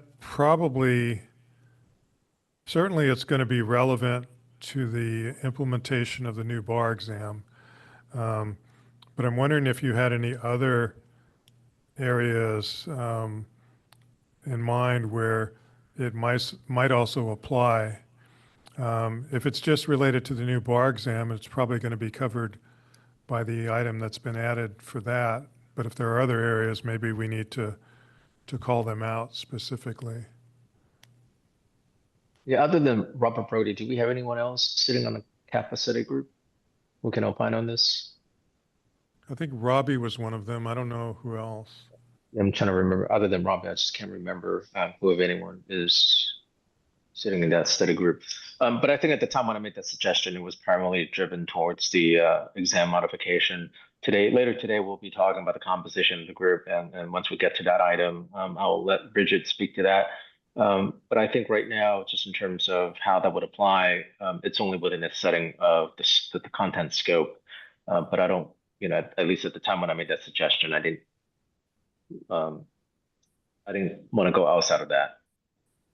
Yeah, Okay. sorry, I'll just jump in. I think that will be part of the new bar exam study. But can I just interject here with what's going on? So are you suggesting things to add and then the working group the full committee is going to vote on the work plan based on some things to add? Or I'm just trying to figure out procedurally where we are with this conversation right now. Well, it might be, these are a lot of asks. So I think the last time the plan was that a new draft would be brought back to us in January of this year. For some reason, that never happened. So the best way to do this might be for, I don't know if it's Amy or someone else who's the author, the chief author and bottle washer for this document, to bring a draft back in January. It could be on consent. We can take a look, Paul will pick his nits and then we can vote on it then. I think that would be a good idea myself, because I know we have a lot to get to today on this agenda, and I want to make sure everyone's thoughts are being heard and we're not just adding things to the work plan without thinking about it. So I prefer that approach. If you want to send we have your list, Paul, or if you want to communicate with us and anybody else, we can come back in January. Does that make sense? And Amy, I'm willing to pick nits privately on a draft if that helps smooth things along. And I think Yeah, we'll come back with folding in your reminders of things that we might have had on last year's plan. I would say that I think that the O&M appeals, that is on the work plan, so we don't have to worry about that one out of your list, but I think that makes sense to move to voting on that, maybe on consent in January. Okay, well to wrap this up, Audrey, there are two places on page 4, as well as on page 9 of the work plan, where we mentioned the BRC. Now that the court has spoken, I think it's, we can update those accordingly. Yes. Yep. And after we talk in a few minutes about the new exam, we'll update that too. Yeah, and staff can include our recommendations, and we can bring it back. We don't have to do it on consent, and we can bring it back for people to be able to comment as needed. But I just think that would be more productive than trying to run through all this right now. Yeah, words at the committee is always ugly. All right. Well, unless there are additional comments, let's dive into item 1.3. which is discussion and action on next steps on development of the new California bar exam. Obviously we all have had the opportunity to look at the review of the Supreme Court order, but to start unpacking everything the court has now ordered us to do in the context of developing a new California bar exam. Bridget, I understand you have invited a facilitator to the CBA today, and she will help us, or at least lead us in a discussion. If so, can you please introduce Ms. Christina Gallegos for us? Sure, thank you. So I'm really excited today to have Christina Gallegos with us. She's the CEO of Skylarks, which is a consulting firm that works in the public sector and social sector. And she works to align stakeholders on projects targeting research and development, sustainability, and innovation. So we're really lucky to have her. She has extensive experience in facilitating discussions, and she's going to guide the committee today on just thinking through what is it that we have ahead of us with this new bar exam. So with that, I will turn it over to Christina. Bridget, and I'm honored to be here today with you all on this really important topic. So we have I just want to confirm how much time we have, because that will structure a little bit more our agenda. 2 minutes, unless Bridget gives you more time. Sorry, what did you say? How much time do we have? We had for the budgeted 90 meeting? minutes. I know we're a little bit over time right Yes, now, but that's why I'm asking. Yes, I don't know, Audrey, do you have a revised estimate? Yeah, I mean, if we could keep it closer to 60, that might be better with since we haven't gotten to any business. But we'll see how we go. But at least for Christina's portion, how much time does she have? I understand, we're also going to be going over the court order, and Bridget will need some time. So, but at least for Christina now, how much time does she have? Well, we're kind of she's intermixed with the whole thing. So I think 60 minutes is a good target. All right, we'll stick with that. Okay. All right. So in those 60 minutes, we'll try to do those 3 things. We agree. One is the review of the court order regarding the new bar exam. The second piece on our agenda is to plan for this initial governance structure for the development of the new exam. And the third piece is to really articulate how will CBE guide the process, as the role is so critical. And Bridget, back to you for a moment. Yes. You want me to put up the slide deck now? Yes, that would be great. Thank you.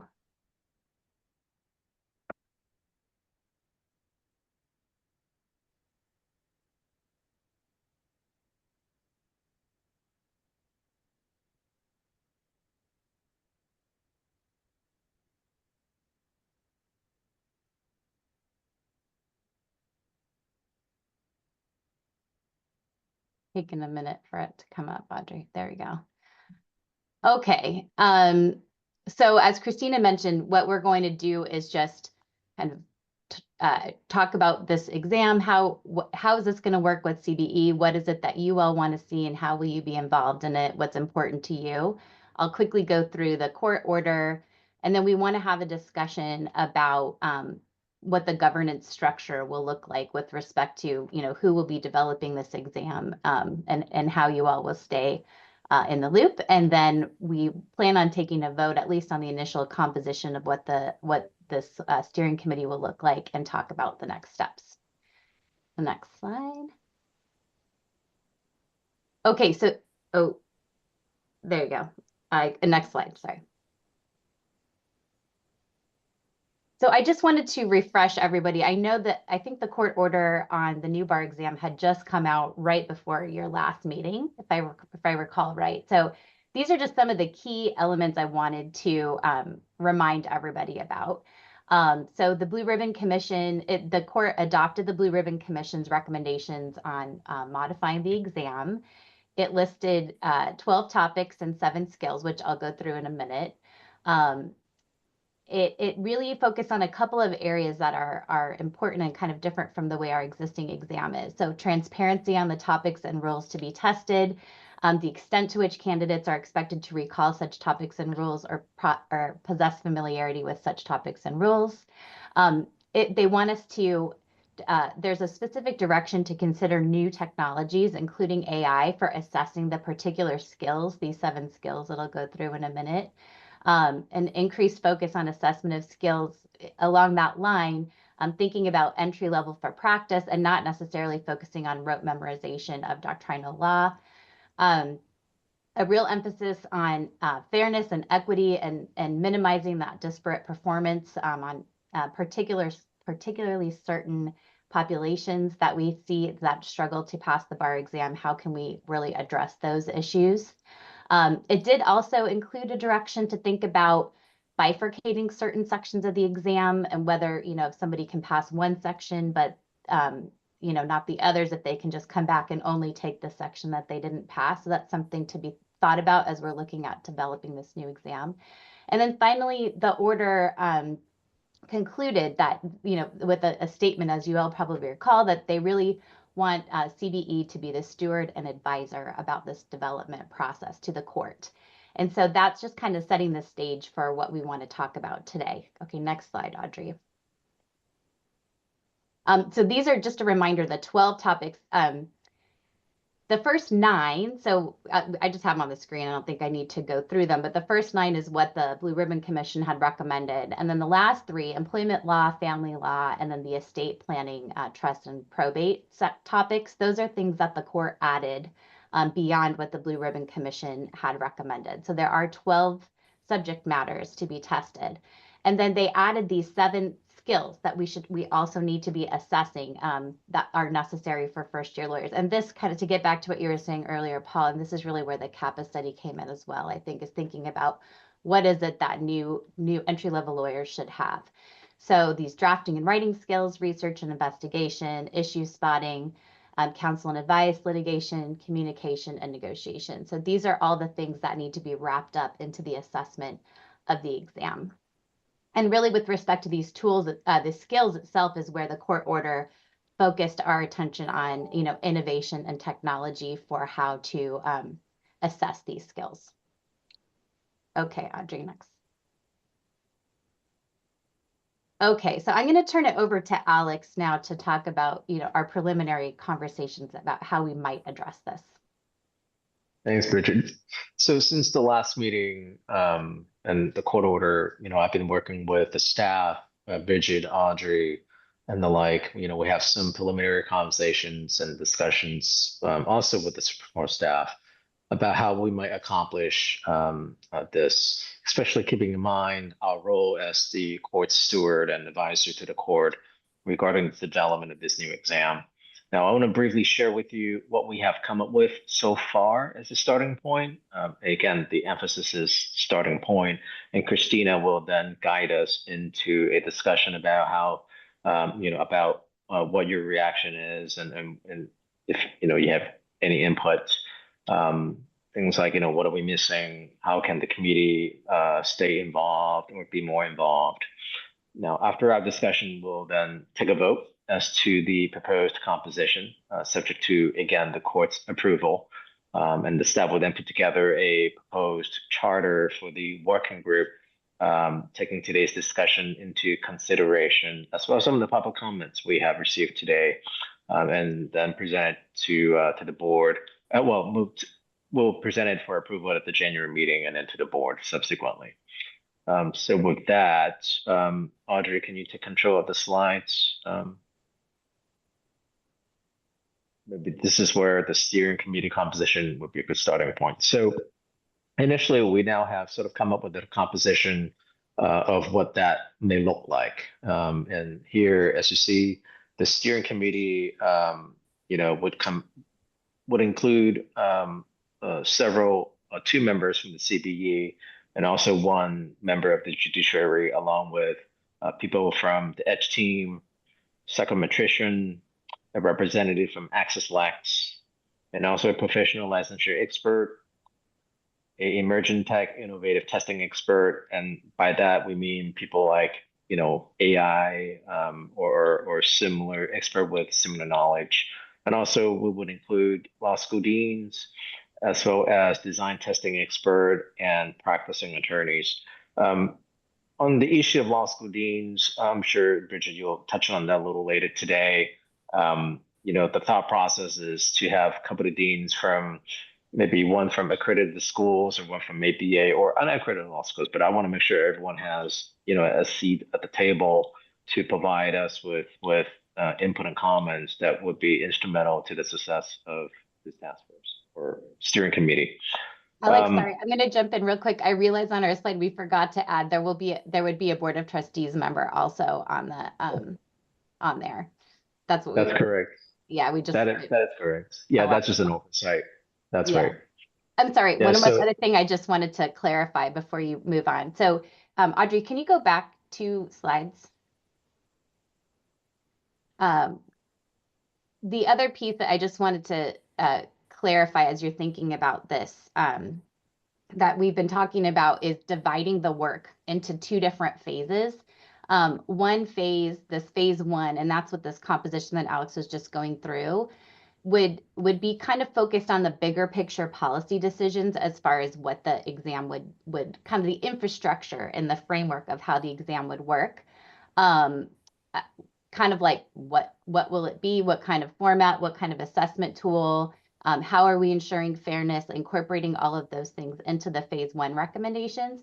And then phase 2 would be more focused on the actual subject matter and content of the skills and the 12 subjects, and work on the content map. So we're still kind of figuring out exactly how those two will overlap in time, whether one goes and then the other goes, and we can give you more updates as we continue to consult with psychometricians and everything and the like when we come back in January. But for now, we're just kind of thinking about these like kind of two different steering committees, maybe with some overlap, but just to kind of separate out the different tasks that are involved. So I just wanted you to have that in mind as Alex is talking about the phase 1 and phase 2 steering committees. And the composition I just talked about is targeting phase 1 only. Phase 2 would essentially have a different composition. That's why you see phase 1 at the very top. Next slide, perhaps we can talk about the phase 2 composition, which would be a little different than phase 1 composition.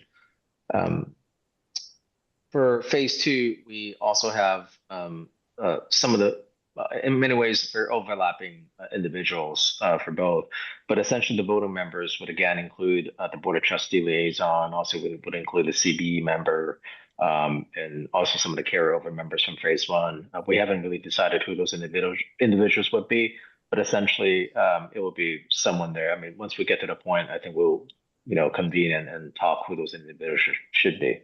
But then we would also have advisory consultants to help us sort of address the required subject matter. These would be subject matter experts with the necessary skills to advise us. It would also include law school faculties and professors to the extent necessary. Bridget, do you have anyone else you want to add to this? I think this is a pretty good, I mean, again, I think this is still up in the air as far as the exact composition, but I think this is reflective of what we have discussed.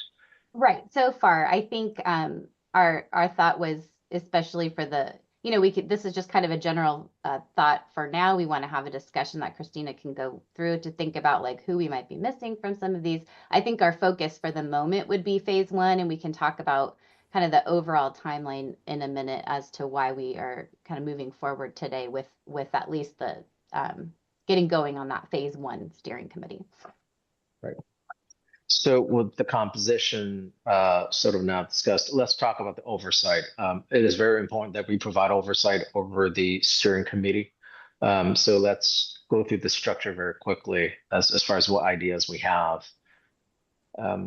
Essentially, the CBE would have representatives, and you have seen from both compositions in phase 1 and phase 2 where we have representatives on the steering committee. And obviously, they will be giving us their assessment about any of the items discussed. They will also be providing recommendations from the steering committee to us, and then everything else from the steering committee would come to us for approval. And then the traditional path, everything would go to the board trustee, followed by the Supreme Court. So that structure has and will remain the same as before. The only difference is that we will have, like I said, we have representative providing additional recommendations to guide the committee to areas where it would, make the most sense. Bridget, do you have anything you want to add to these approval structure? Just again, that we can talk. These are just things that we've come up with so far as ways that CBE can be involved in the process throughout, and open to other ideas as we get into our discussion. And I do want to emphasize that CBE will have a significant voice on the steering committee, because after all, this is what the court has instructed us to do. And so it is very important that we take on the task, provide recommendations, and also bring it back to the full committee for approval. So let's talk about timeline now that we sort of have an idea as far as what the structure looks like. The timeline right now, as is set forth on the slide, is we would start everything in spring 2015 for 2 years up to and including spring 2027. That would be phase 1, followed by phase 2, which perhaps could coincide with that same period in spring 2027.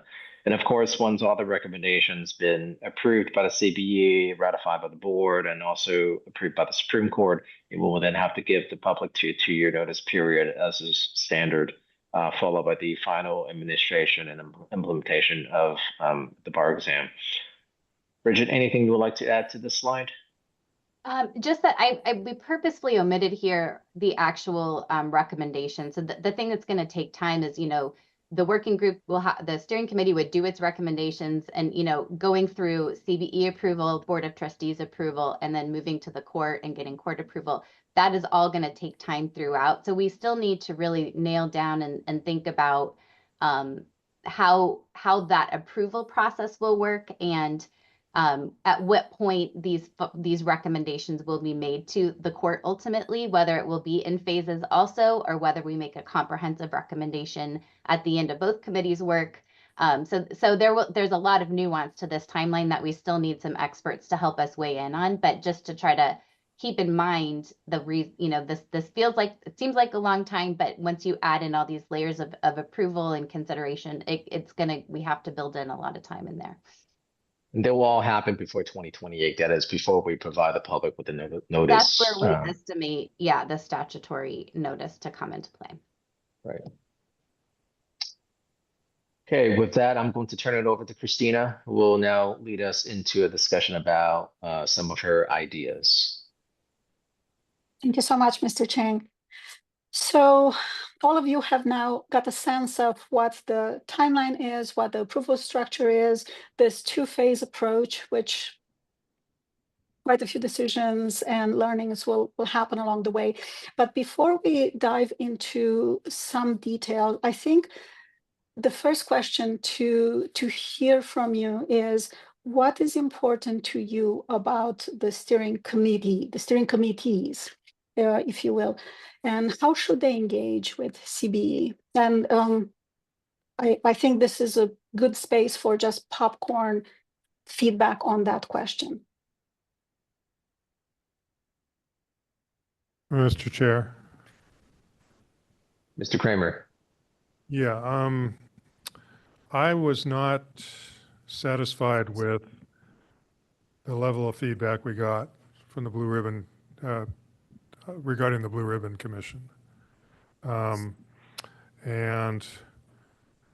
We're, except for the fact that everything has to go through us, which wasn't the case with the Blue Ribbon Commission. And then we had the Board of Trustees working around everyone by creating that group of advocates for the portfolio bar exam, even less satisfying in my mind. I think we need to have more formal expectations about periodic reporting. With the Blue Ribbon Commission, we left it that if there's something we need to know, somebody will tell us. But I think we need to have just periodic summaries, even if the message is that everything's going fine, there's no need for you to decide anything, just to know that somebody was touching the bases. My initial impression of this is it seems overly complicated. And I have one question, which is, to what extent are we leveraging the resources we've developed for the current bar exam? For instance, we have I forget the term you're using, but we have topic maps already. And is this process assuming we're throwing all that out and starting over from scratch? My concern about that would be that we're creating a whole new bar exam and we're going to have a really hard time calibrating it to the current bar exam, assuming, which some will disagree with, that the current bar exam is properly testing applicants for their suitability to become lawyers. Yeah, good points, Mr. Kramer. I think I can address some of those. And obviously, the BRC was not chartered by us; it was chartered by the Supreme Court. So, in terms of our capabilities, they were somewhat limited. But that said, this is going to be our own charter. We'll be chartering the steering committee. But also just to answer, or at least to address the content map that you talked about, my understanding is we will repurpose whatever resources we have. We're not reinventing the wheel. I think the areas where we will be discussing with the steering committee really have to do with the new topics that are now added by the court. Those areas where we have no subject matter expertise or we have no existing resources, those will have to be created anew. And so those areas are the reasons why we need a composition of committee members who can really take control of those new topics and areas. If I could just add something, hi, Paul. Please. This is, the court in its order did not say, tweak or amend the existing bar exam to include X, Y, and Z. Rather, it has directed a wholesale revision or remake of the bar exam. So I think it would be kind of a lost opportunity to come at this effort with the view that we are going to, work with what we have and then modify it. That being said, of course, Chair Chan, I think you make a fair and obvious point that, we don't need to create unnecessary work. So if there's material that the steering committee, and that's probably phase 2 of the steering committee, decides that it can work with, then of course they should. But we are directed to include skills in a much more significant way than they are currently. That will require us to think about even the format of how the exam is going to be administered. Very heavy emphasis on DEI and equity, as well as this indication that we are to address AI in some form. So these directives will require a much more comprehensive reassessment of the exam than perhaps some are thinking. That's my view. And I think it is kind of a generational opportunity for the committee. As I've been discussing this with the board, this is probably the single most important thing that members of the Board of Trustees will be involved in their tenure. And for those of us as staff as well, the bar exam has not changed substantively, I believe, in over 40 years, 30 years. So what we're doing now will last for generations of lawyers to come. And so it's quite an opportunity. That's my view. I just wanted to chime in, but certainly to be responsive to what the court has directed, we're going to need to think big and think quite differently from where we are today. Thank you so much, Leah. More feedback. Let's hear a little bit more about this question. It's an important question.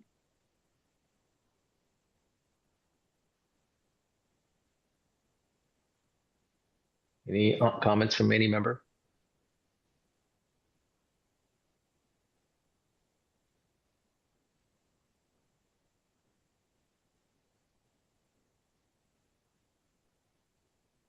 All right.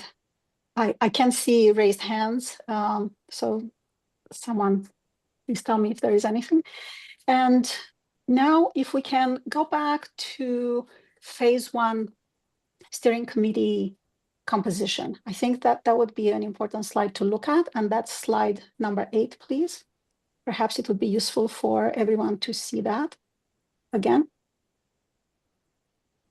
because it would be really, really useful to reflect right now, take a minute and let us know what you think. Does this structure make sense? And we heard the word complicated from Mr. Kramer. This would be a good time to talk about this.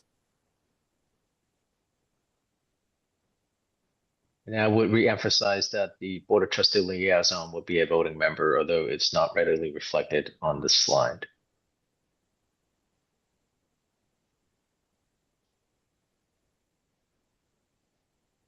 Any comments about the composition for phase 1?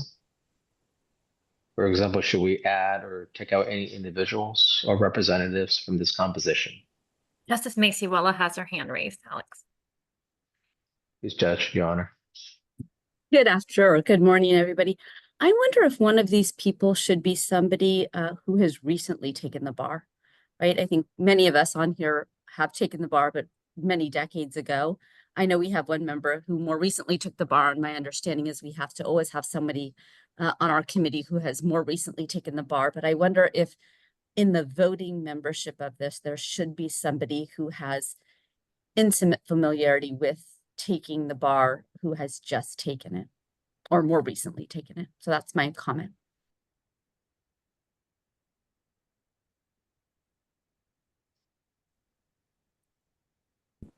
Mr. Chair, this is Michael. May I speak? Yes, Dr. Cal. When I look at this, I also wonder if it would be beneficial to have someone from a law association. And the reason being is that they would be able to add a sort of real world perspective about what practicing attorneys need or are dealing with, so that when we are developing a examination that's essentially going to be serving the public, we want to make sure that the public is served with competent competent attorneys who understand what the real world dynamics are. Good point. Thank you, Dr. Cal. And perhaps, Mr. Chair, I would second Dr. Cal's comments. Thank you, Mr. Pangora. Perhaps maybe Bridget and Christina, the areas where we want to explore is the very last bullet point, practicing attorneys. Which types of practicing attorneys do we really want to select? Perhaps we may, in light of what Judge Masuala has mentioned, maybe some practicing attorneys would be, would be new attorneys, 0 to 3 years, for example. I'm just throwing some ideas out there.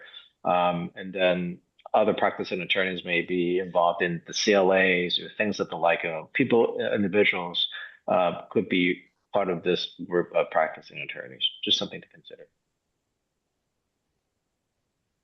And also, what do you all think about having law school representatives as members? And I understand from Bridget that there are a variety of ways to go about that, and how many spots, categories, and so on. Any thoughts around the dean's piece? Sorry, Christina, before you get, and you might not be able to see hands, but I see Ashley's hand is raised. Let's hear her thought, and then we'll come back to that question. Go ahead, Ms. Guzman. Thank you. I think since that kind of raised what Justice Masuala mentioned, also raised some points for me. I think we should also maybe consider having one of our disability experts as a voting member as well, to kind of give feedback as to what the actual makeup of the exam looks like, or what's being considered, and making sure that we're accommodating any changes that affect any kind of disabled test seekers that we might obviously be accommodating. I think that's a great idea, especially because some of the things we're learning about is depending on how you design the exam, you couldn't have a universal design principle that would mean, and I guess we do have that universal design testing expert, but the combo with the disability expert could mean that we walk out of this with an exam where we really minimize the need for testing accommodations at all, which obviously would be beneficial on many fronts. Yeah, I think especially as someone with a learning disability, there are certain forms of tests that are, more accommodating than others to people with disabilities. And so I think there's ways to make the exam more equitable, since we're already taking on such a big project. So that's exactly my point. Thanks, Leah. Mr. Chair. Oh, no, please. Mr. Chair, this is Michael again. May I make a comment? Yes, Dr. Cal. The other thing I wanted to bring up, and I agree with Paul that complexity is not really ideal, but the one question I have is, for this current makeup, I guess, my first comment was about law associations kind of looking downstream. Now I have a second comment looking upstream. So what I mean by that is that we're talking about the makeup of the steering committee. So my question is who or what entity or task force is going to be able to approve this steering committee, meaning that how are these individual voting members going to be approved? I.e., for instance, if you're going to have law school dean or innovation testing expert, I mean, I understand that for law school deans, we have organizations for that, but then who's going to approve, who's going to be the voting member for universal design testing expert? Who's going to approve, who's going to be the voting member for the tech expert? And so my question is what entity is the task force that's going to approve this steering committee? Because I think that Leia's point is correct. This could be potentially generational. But my biggest concern, and getting back to my original point, is that the examination is here to serve the public. And I understand the examination is meant to help our law students become accredited attorneys.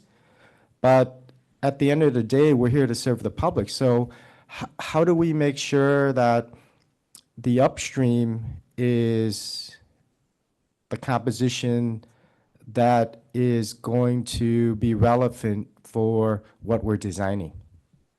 Richard, I think you may be competent in answering that. I don't, I haven't really talked about the slate of candidates or how we would come up with the slate of candidates. So if you can address that, that'd be great. Yes, happy to do that. So I think, we are having this discussion for the very reason that we want to hear all of this input, which is great. The thought is, once you have all arrived at the types of individuals that you would like to have on here, we could, what we're suggesting is that we as staff can put out the word, and then accept application. We'll design an application, accept applications from people, like starting, next week really, and start reviewing. And then what we would do is we as staff would bring back recommendations to you all at the January 31st meeting coming up, with a slate of recommendations based on, all the different slots, and that the staff's recommendation. We would coordinate with leadership before we would do that, I think, too. But then that CBE would, the process would be, CBE would approve that slate once we've had that discussion. And then we would move to the board, who would approve that and the charter, and then the court. So the court, as you can see on the slide, we have these like appointments down here. So the court would appoint the chair, and really all the other members except for the CBE members that would be on it, that would be appointed by Alex. And then the board member would be approved by the Board of Trustees chair. But everybody else would be ultimately approved by the Supreme Court, but really kind of informed by the both CBE and the Board of Trustees recommendations. Does that answer your question? So Dr. Cal, if that, actually, this is also a question for Bridget. So one of the things I have certainly thought about, again, this is just a proposal, we have an initial, we'll publish the opportunities and we'll be receiving applications. As Bridget has alluded to, the staff would provide a slate of candidates that they would nominate. But then ultimately it falls on the CBE on looking over all the materials submitted in applications. And then to discuss, debate, and vote on the specific candidate if somehow the committee decides that maybe the slate is not appropriate. So, options are out there, but in terms of the exact detail, I think it's still up in the air, and anyone can make any suggestion as they see fit. That's right. And with respect to Dr. Cal's comment, I did just want to add that I know Leah has spoken with the board chair about this, and he feels strongly about having a public member of the board be a representative on here, and perhaps one of the CBE members could also be a public member. And that way we're really capturing, to Dr. Cal's really important point, that perspective, right? The non-attorney, if you will, perspective, and the public protection perspective as we go forward. Agreed. This is Michael. Thank you for answering my questions. Sure. So I think we actually heard a very consistent stream of feedback on that. I really love the definition of the upstream and the downstream, and this overarching consideration that the examination serves the public while also being equitable and inclusive to those examined. We heard several elements of that user experience, from having a disability expert in the room to have recently person who actually had a recent bar experience, also looking at those associations and the practicing attorneys to really give us that real world experience and feedback. The complexity questions have been brought again, so I think it's fair to look at the process and have this agile approach. Let's see. Oh, yes, of course, the approval process is something that is of utmost importance in that fiduciary role for the public. Anything else? Anything else? Sorry, do we want to revisit this Dean's conversation before we leave the composition? Yes. Bridget, do you want to set a bit of context as those categories or the slots piece so we can be perhaps a bit specific? Sure. On the Dean question that we've talked about as staff and with leadership is you know, what is an appropriate role so that we can really get feedback from law schools, which is obviously a very important stakeholder group in this process. And I think, you know, having representatives both from an ABA school and an unaccredited and or CALS, you know, perhaps we could have 3 different slots, one from each, to be representatives on the steering committee and provide the different perspectives from the various law school types is one way that you all could go and recommend. Some concerns we've heard about that process is every law school has different, you know, specific unique needs. And so would we be ensuring that we're truly getting an actual perspective from everybody from just having selected representatives on the actual steering committee? Might we get a different, you know, think of a different way that we can get all of the law school's input? Another way we could do this would be to have those representatives and really specifically task them with bringing back the views of their law school type when they come back, and not just their own personal views or their, you know, the views that relate to their particular law school. So that's just part of the discussion for you all that we wanted to have, is what do you think is an appropriate way to make sure that we're getting the perspectives of the law schools as we go?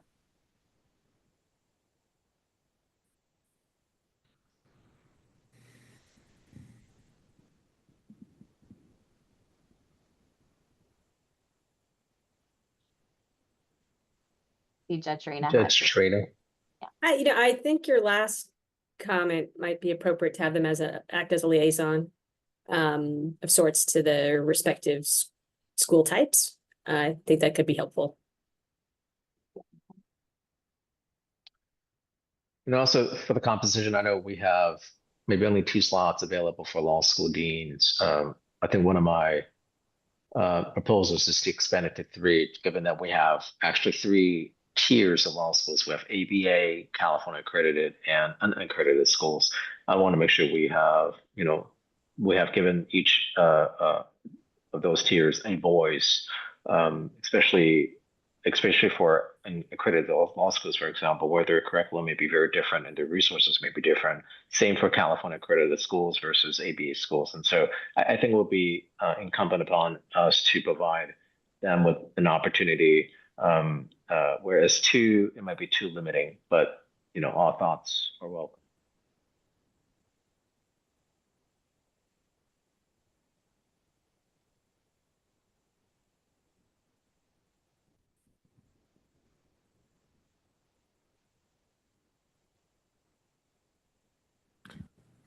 Alex, 2 comments.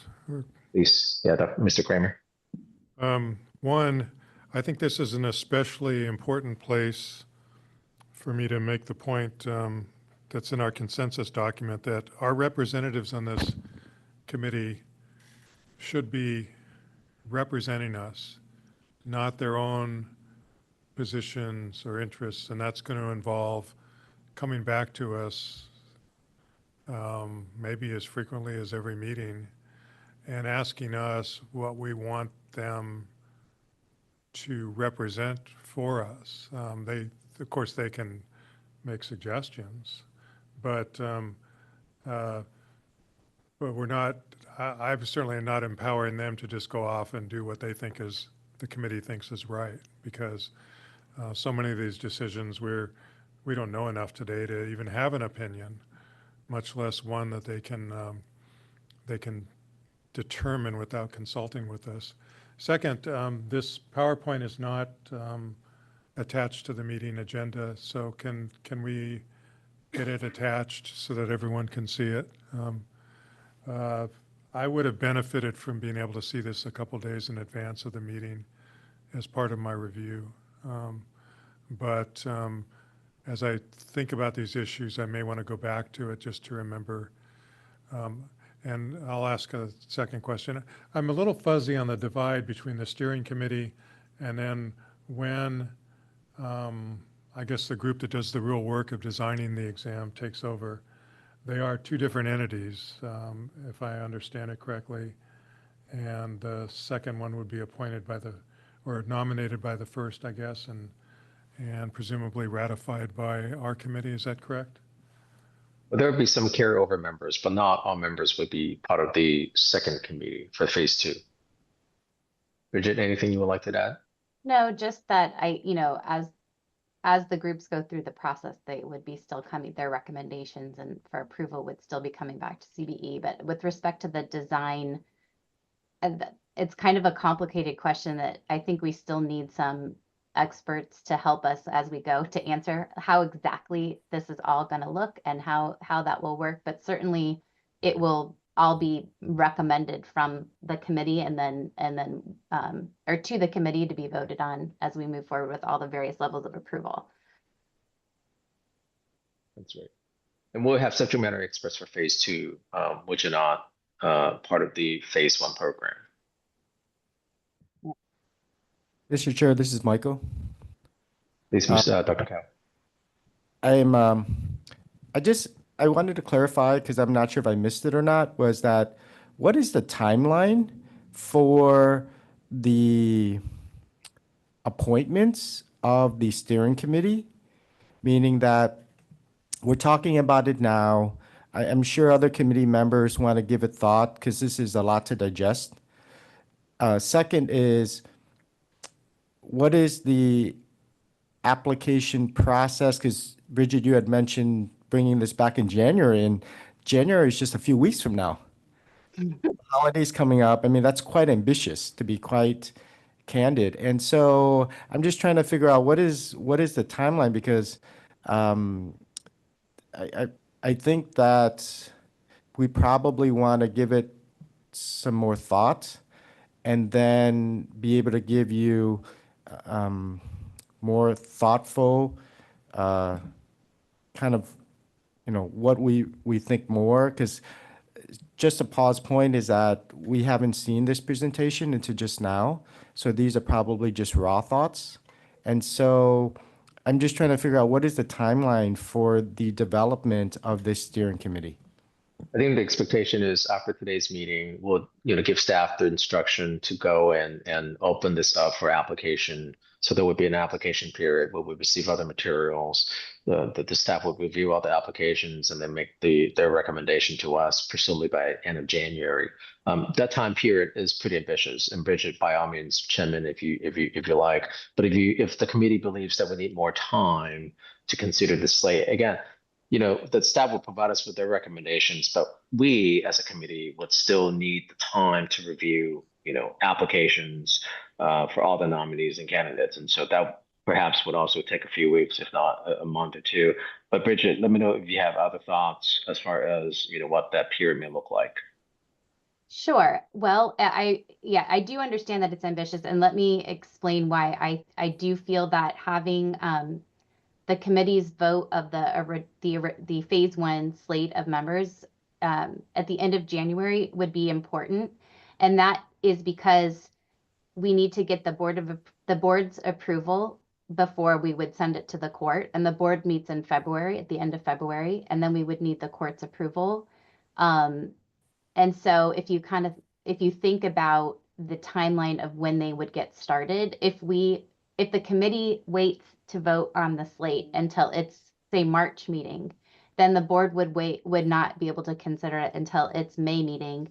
And then we would have the court consider, and upon court approval, the phase 1 steering committee wouldn't realistically be able to even start its work until the fall, most likely. And so it seems like most of 2025 could go by just waiting for this approval process to go. And so what I would recommend is that perhaps Chair Chan, you could seek volunteers, or maybe a task force of 2 that could work with staff in processing the applications as we receive them and working with us on making those recommendations in kind of a more, I don't know, formal way is the right way, but that way. Another alternative, I certainly, it is vital and critical that we, give the slate of candidates to the board by the February meeting. Now, as an alternative, would it be possible, to the extent that the committee does need additional time, would it be possible for us to maybe open up a meeting in February for the CBE to go through the slate of candidates? So instead of January, can we have a special meeting in February, right before the Board of Trustees meeting in February? Yeah, that could happen. That could happen. I think I'm just trying to strike a balance. I certainly hear concerns from members that we need additional time. Given the holiday period, certainly I would hate that people have to, spend their time on work and not with the family. And so, in light of that, if to the extent we can provide the committee more time, but also meeting the deadline that the board has, I think that will be promising, to say the least. I think it would be great if we could come up with something now to give us some flexibility, because I think we have had internally some staff miscommunication. I'm not sure exactly what the board needs to approve. This is a design that's going to be recommended by CBE, and my expectation is that then the court will issue some kind of letter to us establishing the State Bar to establish this group and to solicit applications.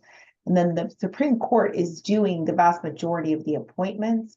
So I think we need a little clarity internally about what exactly needs to go to the board. I don't want to over process it if we don't have to. So maybe we can accommodate your request, Chair Chan, not try to push this to the January CBE meeting, and then take some time to figure out what exactly needs to go to the board. And when I'm very clear, the board would need to make a recommendation as to who to appoint to the working group. Beyond that, I'm not sure what needs to go to the board. Makes sense. Thanks, Thea. Bridget, any recommendations? I mean, it sounds like perhaps maybe we can still open up the application period, and then maybe we can, ask a couple of members of the committee to join this task force to help with the staff or to participate in reviewing these applications. And then as far as deadline goes, perhaps we can talk internally whether it makes sense to have this agendized for the January meeting versus, sometime in the future. And then just a reminder, the January meeting is January 31st. So it is almost February. Understand. But if we can afford another week or two, I'm sure the committee would appreciate. Again, I don't know. Personally, it wouldn't make any difference, in my opinion. But for some members, it's very possible they have other obligations that they cannot meet. So, Dr. Cao, do you have any recommendations, or do you have any input as far as what Ms. Wilson or Bridget Audrey have suggested? Mr. Chan, this is Alex. I had a question I wanted to throw out there before I turn it over to Dr. Cao. Is it, and it goes a little bit further into the process, but is this something that we can vote electronically in the future, when we're looking at candidates or the process? I know you threw out That's a good point. Although I don't know exactly how the implication of backlit clean, I'll defer to Audrey and Gina on whether we could potentially do something like this. I'll defer to Jean. I don't think we have that mechanism. We Right. typically have that mechanism. Matters that need to be, you know, when the committee is coming to a consensus on an open item, we have to do that in open. But we can look specifically at what votes need to be taken and how we can accomplish that. Can I just add something real quick? You're recognized, Judge Reyna. Oh, thank you. Sorry. I just was wondering, when we say like put out applications, have we settled then on the type of committee members that we're going to be asking for? I mean, I guess I just want to caveat, I just want to echo the comments. I was a little surprised because we didn't receive this presentation. So I do agree it would have been helpful, but I understand we need to move it along. But I too would appreciate maybe a little bit more time if we can buy it to approve some of these members. Yeah, thanks, Judge Reyna. Everything's very conceptual in nature. As you know, we're still discussing, you know, whether and who should be added to this composition. And Bridget and I and Audrey, we're still discussing the composition as late as just last week. And so nothing was really set in stone. And so this is really the first time where we have something sort of more concrete. And so again, everything's still very much preliminary in nature. But I do recognize the need for us to have more time to look through the composition and then to think about whether it makes sense to add or take anything out. So Audrey, Bridget, is there any, like I said, I mean, is there any timeline you can recommend, provided that the committee is given or afforded more time to look at the composition? You know, if it's up to the committee, I think I'm hearing that you would all like to have more time to think about it. So we can just move it back to the next meeting for the approval. And it'll just, you know, it's just going to take a little bit longer to get everybody going, but we can, you know, you can think about additional members that you would like, and we can revisit it. How about this? Given the time constraint, and I certainly understand the interest on both sides, you know, we could still open up the application period, you know, giving more people to submit their applications. And perhaps, you know, we can still agendize the slate for January. And at that point in time, if the committee says we're still not ready, you know, I want to, you know, we can perhaps think about pushing it or defer until the March meeting. Because right now we don't really know how many applications we will receive, how much materials would be necessary to assess the candidates. You know, there are a lot of moving parts and there are a lot of moving variables. But at the same time, I am also interested in making sure we move quickly so that, you know, we give both the staff, the board, and the court more time on their end to also do their parts. And so again, there are a lot of moving parts. It's not just us. So with that, if I may, I would just suggest that perhaps we adopt the current timeline. Mr. Chair, I had a question before we do that. I'm not making, okay, please go ahead. Yeah, Mr. Reyes. I have a question. For the people who will be part of the committee who are submitting applications, are you considering specific types of criteria to accept somebody who wants to volunteer? I mean, certain backgrounds or certain, you know, their abilities to be on this committee, plus the amount of time that, you know, it looks like yours that somebody could be on this particular committee. So has a criteria yet been thought about? I know there's a lot going on, but I just wanted to throw that out. Bridget, have we established any criteria as far as what would qualify for a specific category? I don't have that to present today. I think that's a really important point, and something that we can work with the chair on and any task force members before we would finalize any applications. We can look at, for example, what we did with the Blue Ribbon Commission application and kind of work to modify that. I think it depends on which type of representative we would have, right? So I would certainly imagine that we would be clarifying which particular groups we're looking for, which types of experts we're looking for, ask for their backgrounds for us to consider. And then we can definitely give it some more thought if there's specific criteria that we want to include on that application review process. Yeah, And would highly recommend any committee members who may have input about certain criteria and submit those comments to the staff for them to consider in establishing these criteria. Also, I am, all for having a special meeting if necessary to review these criteria with the full committee. I want to make sure that we give the staff all the tools they need to move forward. Like I said, I certainly understand Bridget's concern as well. If we don't act now, it could potentially be at the end of next year that we could do anything. And so that's really time wasted. So again, in the interest of everything else, I want to make sure that we, as the committee, have enough time to look at the materials. So again, I would really want to re-emphasize the proposal. Anyone can tell me whether they have a different idea. But right now, I think what I'm proposing would be to give the staff our blessing to open up the application period, start receiving materials. And then by January, we would have a slate of candidates where all of us could review and vote on. Now, at that point in time, the CBE may say, hey, we're not ready to proceed. And in that sense, we can defer into the March meeting. But right now, it's hard to speculate whether we would need more time. If we do, again, this is a very flexible item. If we need more time, then we can push it to March by all means. Thoughts from anyone about this proposal? Mr. Chair, this is Michael. Please, you're recognized. Mr. Chair, I think that's a great motion and proposal.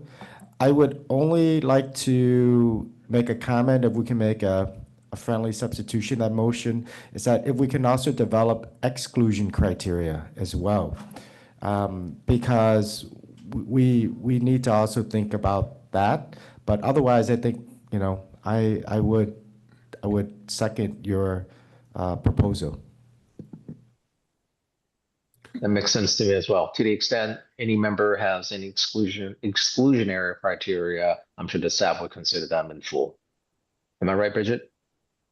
Yes. I just want to make sure I understand what you're proposing for the resolution. We can put up what we had originally prepared on this, and then perhaps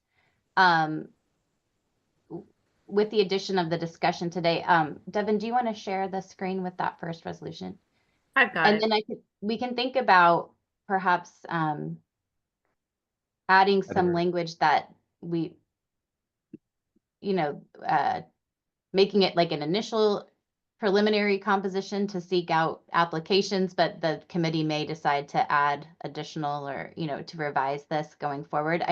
There's a second down at the bottom, the second further resolved, that would give the chair the ability to modify the composition, in the interim time, especially because we need to get the Supreme Court's feedback too about this. So I'm just thinking about whether you would want to still have this vote, but maybe give yourselves a little bit more flexibility to modify. And I Yeah, I think it is. the changes that people were. Yeah, these are right. Yeah. I would, Audrey. to the extent that the need for more time is not about who's on this list, but about the approach in general, this will not address that at all. I am concerned that this thing is getting too big. Has anyone consulted the literature on the sizing of entities such as this for efficiency? If this is an exercise to include everybody, to avoid them complaining about the result later, I suppose you have to do it this way. But for instance, a disability expert could be consulted, could speak to the committee, doesn't necessarily have to have a vote. And that could be the same for some of the other positions as well. I do think, to answer that question, I understand the answer to your question is 7 is the ideal, but I do think representation is very important. So that is something that the committee will need to balance is you don't want it to be too big, and also differing perspectives are important. So that's something for you all to talk about. What is the role of Access Lex in all this? They funded study, right? Yes, they funded some initial research. I'm personally not that familiar with what it was. Audrey, you might be a better person to answer that, but they had been in this space and then also were represented on the Blue Ribbon Commission, to my understanding. They're funding the current experiment, right? So the what Amy mentioned in her part of the work plan, that is an Access Lex funded bar exam experiment. They have funded not just, you know, State Bar Office of Admissions projects. They funded other law school research from, you know, some of our accredited law schools have had grants from Access Lex. They fund different things in this the legal space across the country. So just thinking of them as they can have a lot of insight into what we're developing based on other grantees that they've had. But also, they're a nonprofit. My understanding is they would also help in the context of DEI. So they would be able to provide us with that angle perspective about how to improve and enhance accessibility and things of the like. Do they need a vote? I have a question. Is there a list of responsibilities for the steering committee, a documented list? So what I was proposing to do today was to continue our conversation. This is an important piece of it. Christina was going to lead us a little bit more, and I know we are now running out of time, so we have to think about how to move. But our idea was to hear from you all what is important as far as responsibilities, some of these things, and we would come back to the committee in January with a proposed charter that you would all be voting on as well. And that will really flesh out exactly what their responsibilities will be.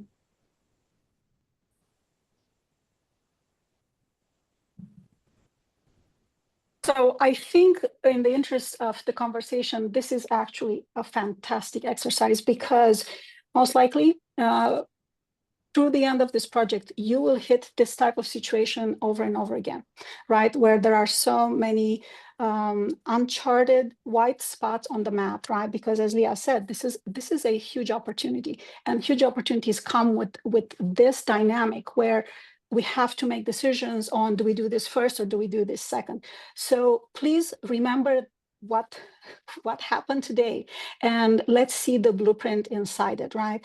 And I am really grateful that you all arrived at this idea of balancing this agile and adaptive approach with actually moving the process while making sure that the process serves the intended mandate of this project. Efficiency is a really, really good thing to keep in mind, while also seeing how do we balance that efficiency with bringing stakeholders on board from the get-go, right? So I think you have all arrived at something that is actually workable, and not only that, but a blueprint to do this again in the future, right?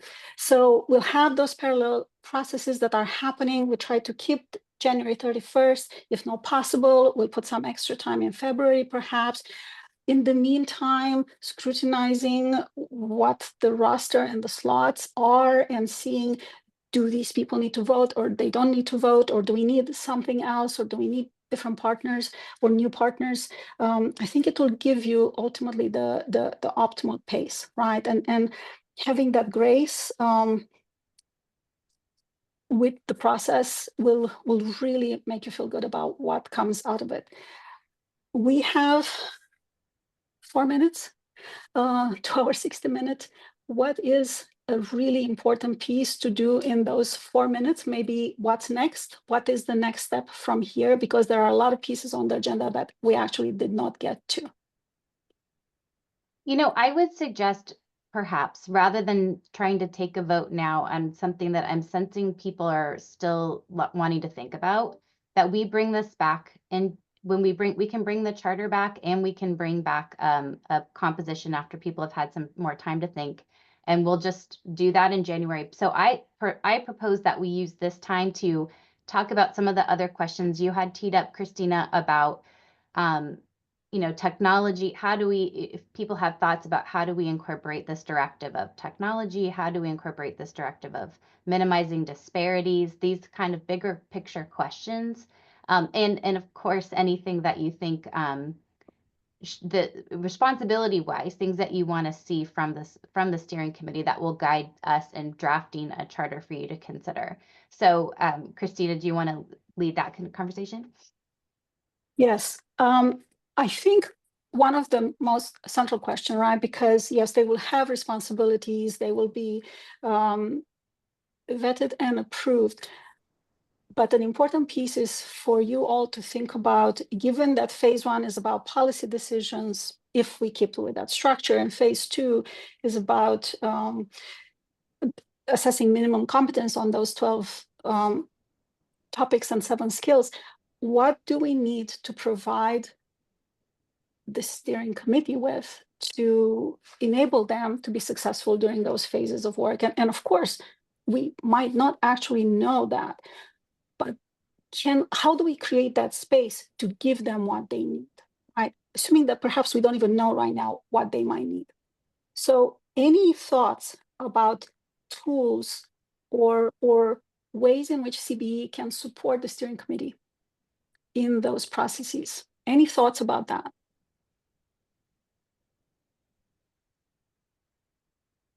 Simple one would be to provide them the materials they're going to discuss at least a week ahead of the discussion. So often what we face is we're being asked to decide something that was just presented to us. And that, for me, that doesn't leave a good feeling quite often. Yeah, good point, Mr. Kerber. So what I'm hearing is perhaps what would be useful is to the extent we are providing the steering committee with any materials, those materials should be provided to the CBE in advance, which I support. Oh, also, no, I was speaking just from the perspective of the members of this group, just so that they are not hit with last minute materials without time to digest them. and also I am also interested in perhaps establishing special meetings because oftentimes, well, we have a schedule and we only meet every couple of months. And so, during that time period, a lot of things could happen. And I want to make sure that we are providing the CBE with an opportunity to opine on things and provide input and additional guidance if necessary. And so to that extent, the CBE representatives may want to meet with the CBE before, the designated or scheduled meeting. So in that sense, I am also open to ensuring that we have special meetings if necessary to provide that option so that the CBE is well informed about what's going on. Would that address your concern, Mr. Kramer? Yeah, no, that's if we can achieve that, that'll be very helpful.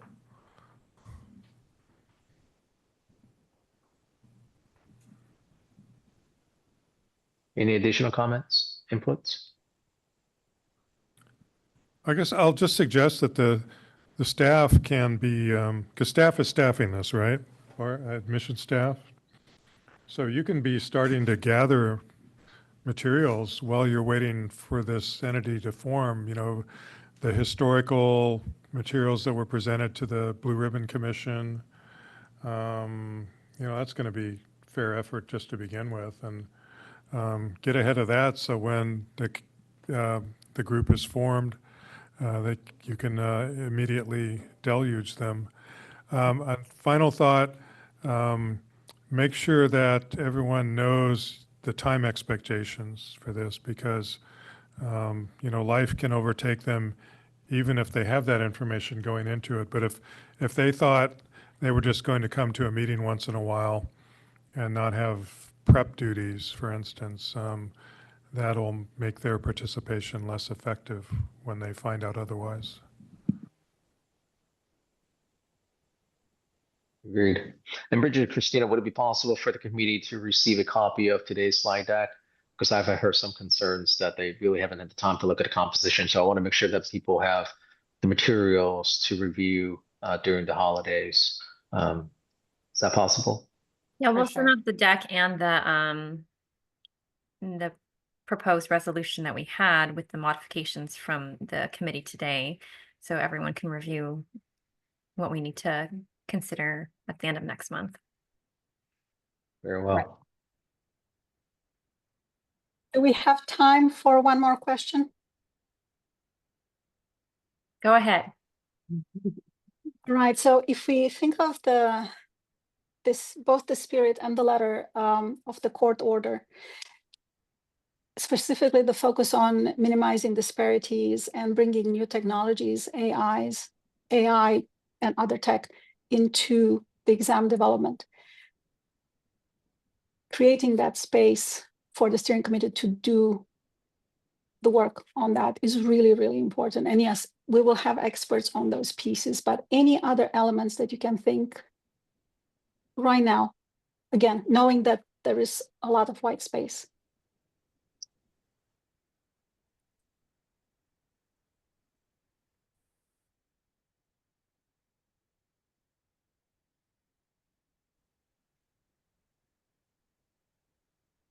So long as there is a healthy skepticism about the accuracy of the results from any AI model.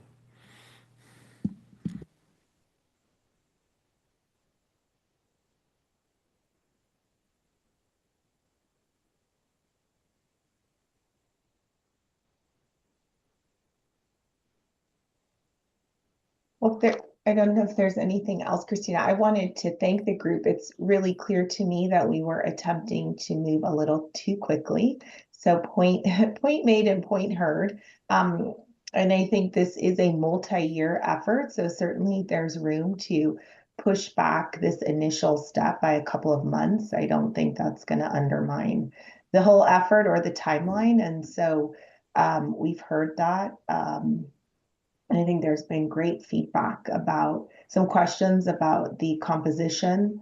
And I think we'll take that back and come back in January at your January meeting with a revised proposal that reflects your feedback. And we'll make sure to post all of that well in advance of the January meeting.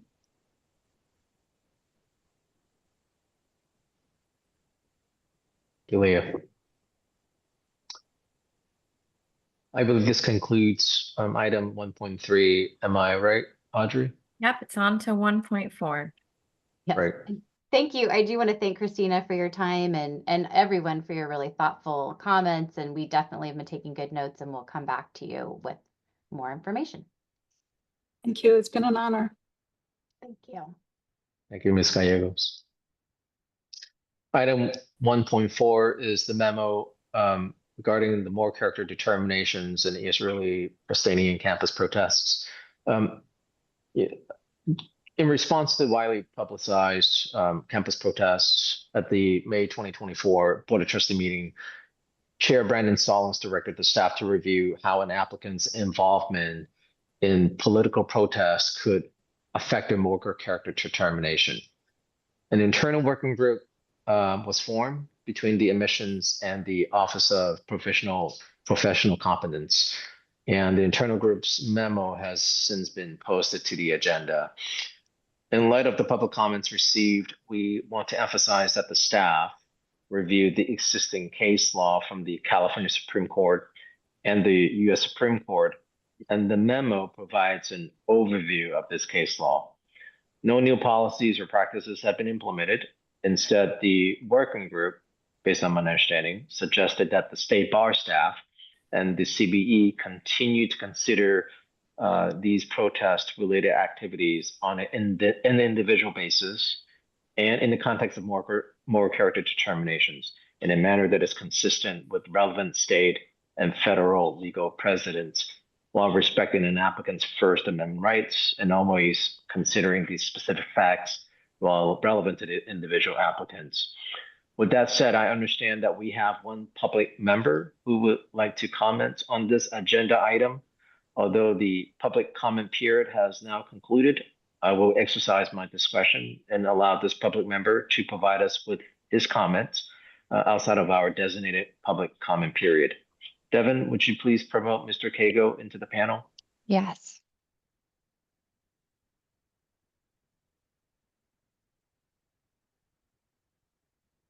Matt, you've been unmuted.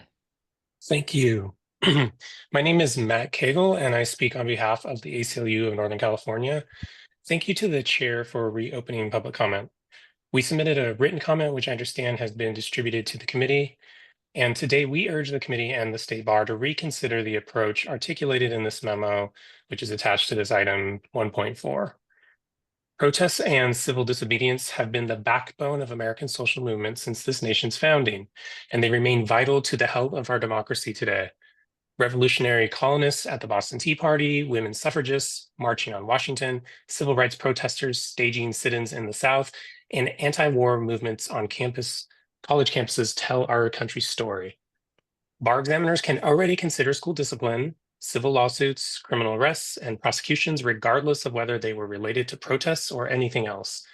Communicating in this memo that, quote, protest-related conduct, end quote, could be evidence of poor character does not deter violence, fraud, criminal activity, or other misconduct. Rather, singling out protest-related activity as a moral consideration in this memo serves only to heighten the risk in applicants' minds that attending a protest, joining a teach-in, engaging in civil peaceful disobedience actions, or otherwise speaking out could have major repercussions on their future legal careers. It signals that law students or future would-be lawyers who advocate for social justice or on controversial issues may not be welcome in the legal profession. The memo's broad sweep is not remedied by assurances that consideration of protest-related conduct can be done without regard to an applicant's politics, or that examiners should respect First Amendment rights of applicants throughout the process. Indeed, such assurances ring hollow given the memo's explicit content-based focus, both in its subject line and in its body, on, quote, Israeli-Palestinian campus protests, end quote. Future applicants will read the memo and conclude reasonably that participating in a protest could imperil their legal careers. As a result, this memo will chill free speech, and it will discourage would-be lawyers from engaging in reasoned public debate on important issues, stunting the precise development of character traits necessary for the practice of law. Thank you for your consideration of our written comment, and again, thank you to the chair for reopening public comment today. We at the ACLU welcome the opportunity to continue to engage with the committee and the state bar as this process continues. Thank you, Mr. Cagle. Your input is well received. David Lane, I don't mean to put you on the spot, but I understand that you are one of the leads on this memo. So if you can provide the committee with a little more information about this working group memo, that would be great. Thank you, Mr. Chair. No, I appreciate the opportunity. I really appreciate everybody's concerns that have been raised about this issue. What this working group was asked to do was to look at the issue of how protest activity is considered in the moral character process. Specifically, we were asked to look at how the issue has been handled historically in California, talk to CBE members about the issue, talk to subject matter experts, ethics and First Amendment experts about the issue, and even seek information from other jurisdictions about how they handle the issue. We did all of that. Ultimately, if you read the memo that the working group produced, you'll see that what it is, we're fortunate with respect to the fact that there's very clear and longstanding controlling law specifically on this issue. And so what the memo does is it provides an overview of the California Supreme Court and United States Supreme Court law that has governed this process with respect to this specific issue for more than 60 years. The working group has not made any recommendations about implementing or changing any policies or practices. The working group explicitly recommended continuing to do what has been done for decades in California, which is to allow the relevant controlling decisional law guide how the issue is dealt with in the moral character process. I'm happy to discuss that law if you would like me to. And otherwise, I would just refer people to the memo. It's relatively concise. It's 3 pages. It's written in hopefully clear terms. There's not a lot of legalese. Anybody should be able to review it and understand it. Yeah.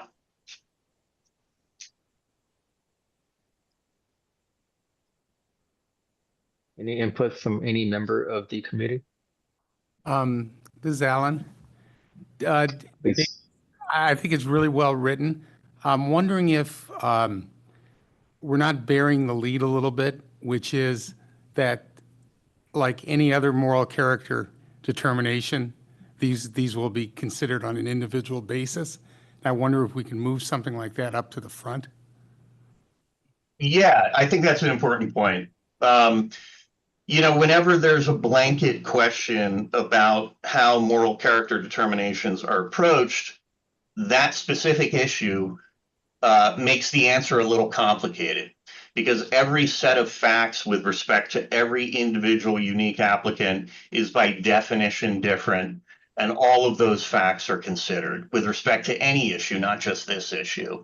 And so thank you. Yeah, I mean, that's a good point. Maybe we did bury that lead a little. It's in the memo, but maybe it should have been, or should be, more prominently stated up front.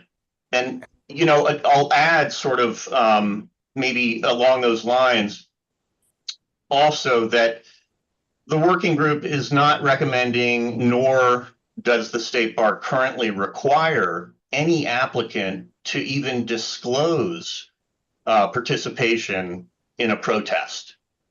The issue could arise for any myriad of reasons. You know, maybe they're disciplined by a school and we become aware of it. Maybe they're arrested and we become aware of it. None of these things are dispositive with respect to how the issue would be handled, but they're certainly not required to disclose on an application whether they engaged in these activities. And then the last thing I'll say is nothing in this memo is unique to the protests that gave rise to the request from the Board of Trustees that the working group convene. This case law goes back to the Red Scare in the 1950s, the Civil Rights Movement in the 1950s and 60s, the Vietnam War in the 1960s and 70s. This issue of political protests and how it's considered in the moral character process has been litigated and decided clearly, long-standing precedent.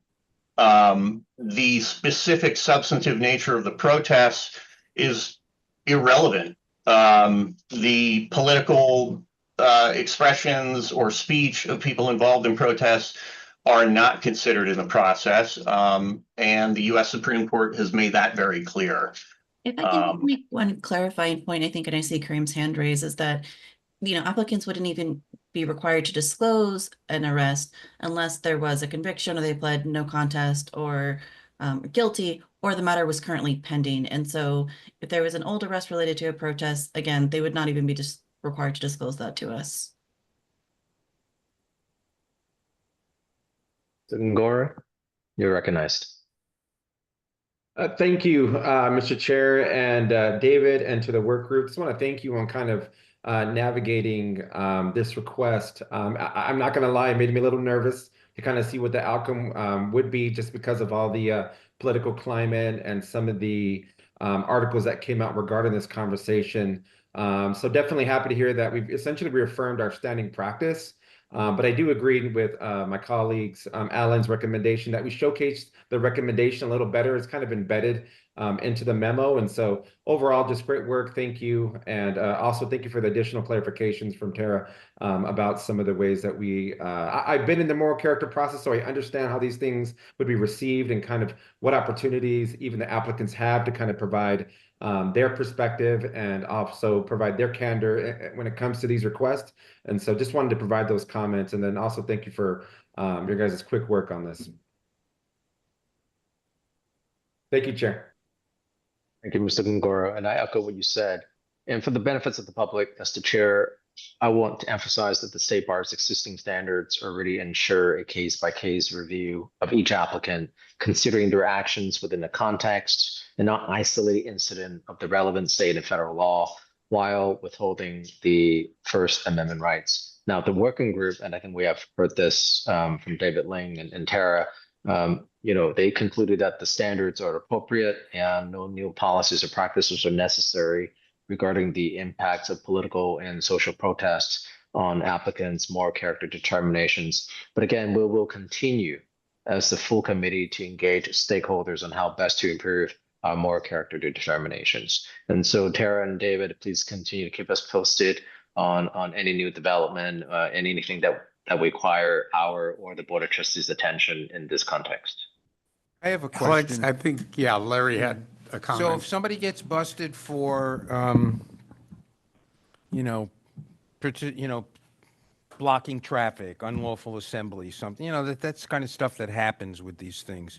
That, in other words, that's in the record. That's not necessarily a deal breaker, right? A deal breaker in terms of receiving an adverse moral character determination? Yeah. No, it's certainly not. And they wouldn't have to disclose it even to us, Larry, unless there, like I said, there was a conviction or it was currently pending. So it's not something that we would review necessarily. Yeah, there are jurisdictions that require disclosure of arrest. California is not one of them. They only have to disclose convictions. Most of those don't end up with convictions, correct? Campus protests, blah, blah, blah. That's, yeah. Well, that's outside of my. Yeah. A lot of these are resolved with diversion type dispositions. It just depends on the level of conduct. And again, the individual case, what charges are filed, if any, and what the Martin resolution Luther is. King got arrested, right? Absolutely. Okay, so there are old timers in my office, in the DA's office, who were arrested during the 60s and, all went on their very successful careers as attorneys. Yeah, and a lot of the relevant decisional law that's in the memo is specifically about people who engaged in these sorts of protests. And the Supreme Court, either of California or the United States Supreme Court, said that's not a sufficient basis for an adverse moral character determination. And the CBA, again, would always provide additional oversights on an appeal to the extent that is really the only thing that's preventing a finding of positive determinations. And so, Larry, hopefully that gives you that additional assurance that, we will have to review all of those instances as well. Any additional comments, inputs? If not, we are at the top of the hour. Audrey, I don't know if this is a good time to take a lunch break or we should plow forward. I understand that some committee members would have to leave at a certain time, but I wanted to defer to the group and to the staff as to whether this is a good time to take a break. Well, you have a choice. We can break now for 30 minutes, or you want to push through at least the consent calendar and then break, because I don't think the minutes in the consent calendar will take too long. Up to you. I'll defer to the committee whether we want to take a shorter break so we end early, or plow forward, or take a longer break and end later. Input from anyone? I just need to step away at 12:15. So if we can get through the consent calendar till then, that's good with me. Judge Reyna has spoken, so let's do that. So can we go through? Well, right now I have agenda item number 2, which is the open session minutes. So can we go through those in the meantime and then all the way through consent agenda? Hopefully we can do all of that within the next 15 minutes. Good. Okay. Item 2.1, approval of the October 11, 2024 open session minutes. Before I start soliciting questions and comments, I want to emphasize, and this is something that I don't think we have really done, but I want to remind the committee that it is very, very important that we look through these minutes. I certainly have caught some errors in the past, and there are also names that were inadvertently omitted on certain motions, and also the number of votes at times were inadvertently miscalculated. And so I think it is really important that every member of the committee review their minutes, or at least with respect to their position on a specific motion, so that there's no typographical or any inadvertent error in the motion. So with that, with respect to item 2.1, do we have any questions or comments?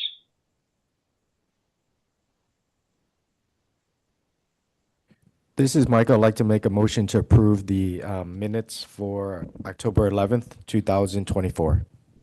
I'll second. Paul. Dr. Cow moved, and which is seconded by Mr. Kramer. Any further discussion or debates? Hearing none. Devin, please take the roll. Dr. Bolton? Dr. Cow? Yes. Kareem Gangora? Yes. Larry Kaplan?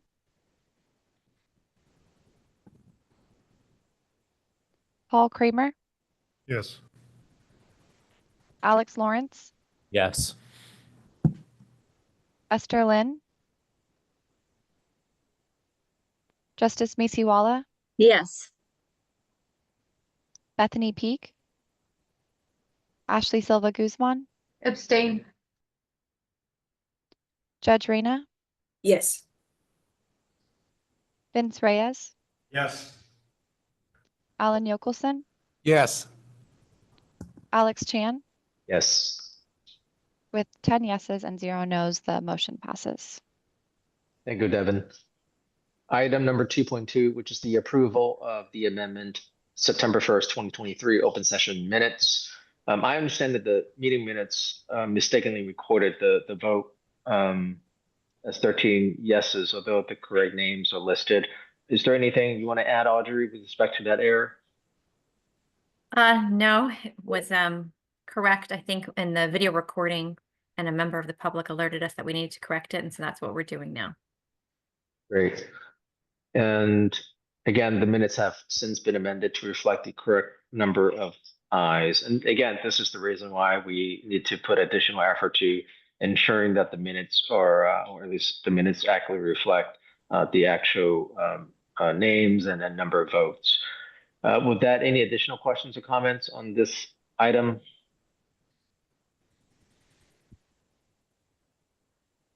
Hearing none, I need someone to move. Paul will move. Alan will second. Thank you, Mr. Kramer. Thank you, Mr. Yokelson. Any additional discussion or debates on agenda item 2.2? Hearing none, Devin, please take the roll. Dr. Bolton? Dr. Bolton? Dr. Cow? Yes. Dr. Bolton just said yes, just to let you know. Thank you. Dr. Cow? Yes. Kareem Gangora? Yes. Larry Kaplan? Yes. Paul Kramer? Yes. Alex Lawrence? Yes. Esther Lynn? Justice Masiwala? Abstain. Bethany Peak? Ashley Silva Guzman? Abstain. Judge Reyna? Abstain. Vince Reyes? Abstain. Alan Yokelson? Yes. Alex Chan? Yes. With 8 yeses and 0 nos, the motion passes. Thank you, Devin. Agenda item number 3, which is the consent agenda. Item 3.1, action on major changes requests, adding JD division, allowing graduation in 2.5 years in extraordinary circumstances by University of Laverne College of Law and Public Services. Ms. Leonard, would you provide us with a report for this agenda item?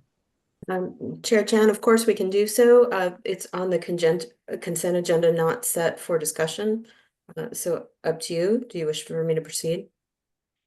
No, let's just go, let's just dive into 3.2 then, which is the report of administrative updates regarding law schools. Mr. Yes, Mr. Carter? There were some last minute changes to 3.1, so we need to pull that from the consent calendar. It won't take long to discuss it, but I think it's no longer amenable to just a consent blessing. Okay. Okay, so we can pull that from consent and add it into business, and then you want to just vote on the one item on consent then? That's fine. Yep, this will be 3.2. Yeah. I would suggest resting on the report. It's a brief update about personnel changes and annual reports. The one school that has not returned their annual report received further documentation today and will be following up with an update in January. Very well. I'll make the motion on the screen with the removal of 3.1. Motion by Mr. Kramer. Anyone second? This is Justice Masuala. I'll second. Thank you, Your Honor. Second by Judge Masuala. Any further discussion or debates? Hearing none. Devin, please take the roll. Dr. Bolton, Yes. Robert Brody, Dr. Cow, Yes. Kareem Gangora, Yes. Larry Kaplan, Paul Kramer, Yes.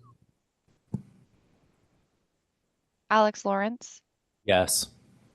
Esther Lynn, Justice Misiwala, Yes.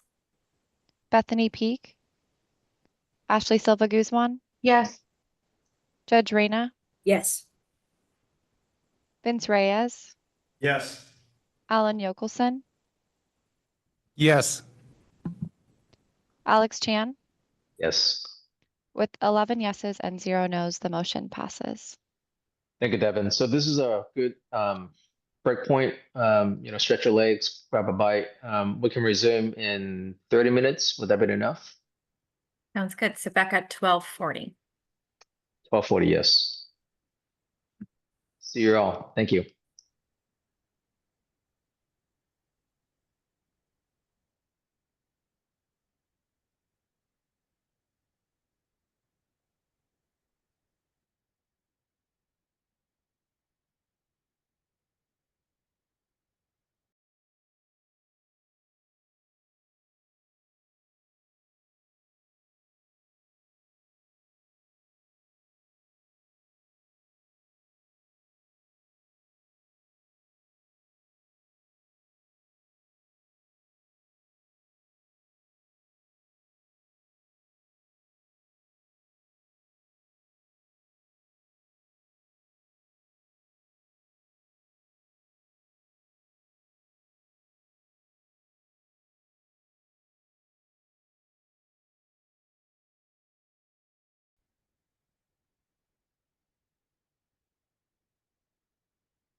Audrey, do you know if the LA folks are back online?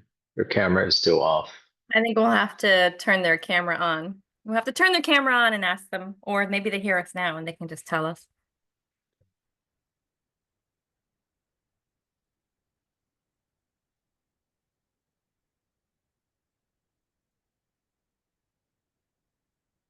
LA office, if you're hearing us, you're muted.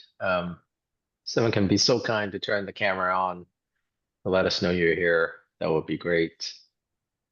We are here. Great. Thank you. I see you now.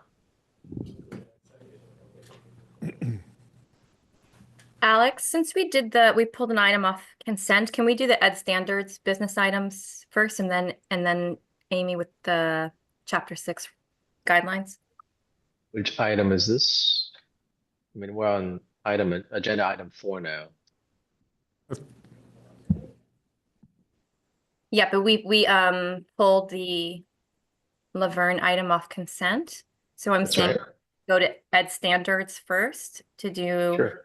now Natalie's 2 and then to Amy with chapter 6.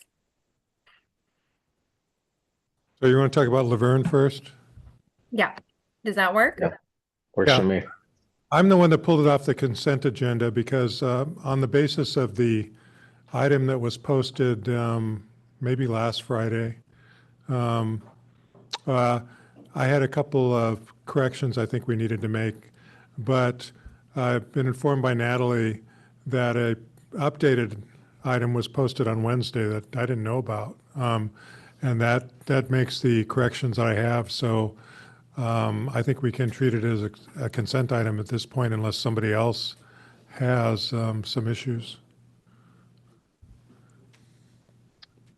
How about this? Before we talk further, we need to take a roll. Looks like everyone is back.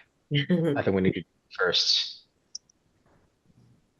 Devin, floor is yours. Dr. Bolton,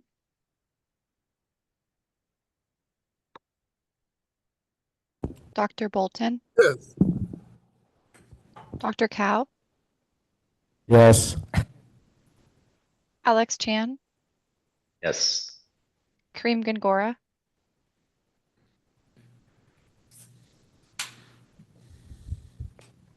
Larry Kaplan, Your mic's not on. You can hear it. Yes. Paul Kramer, Yes.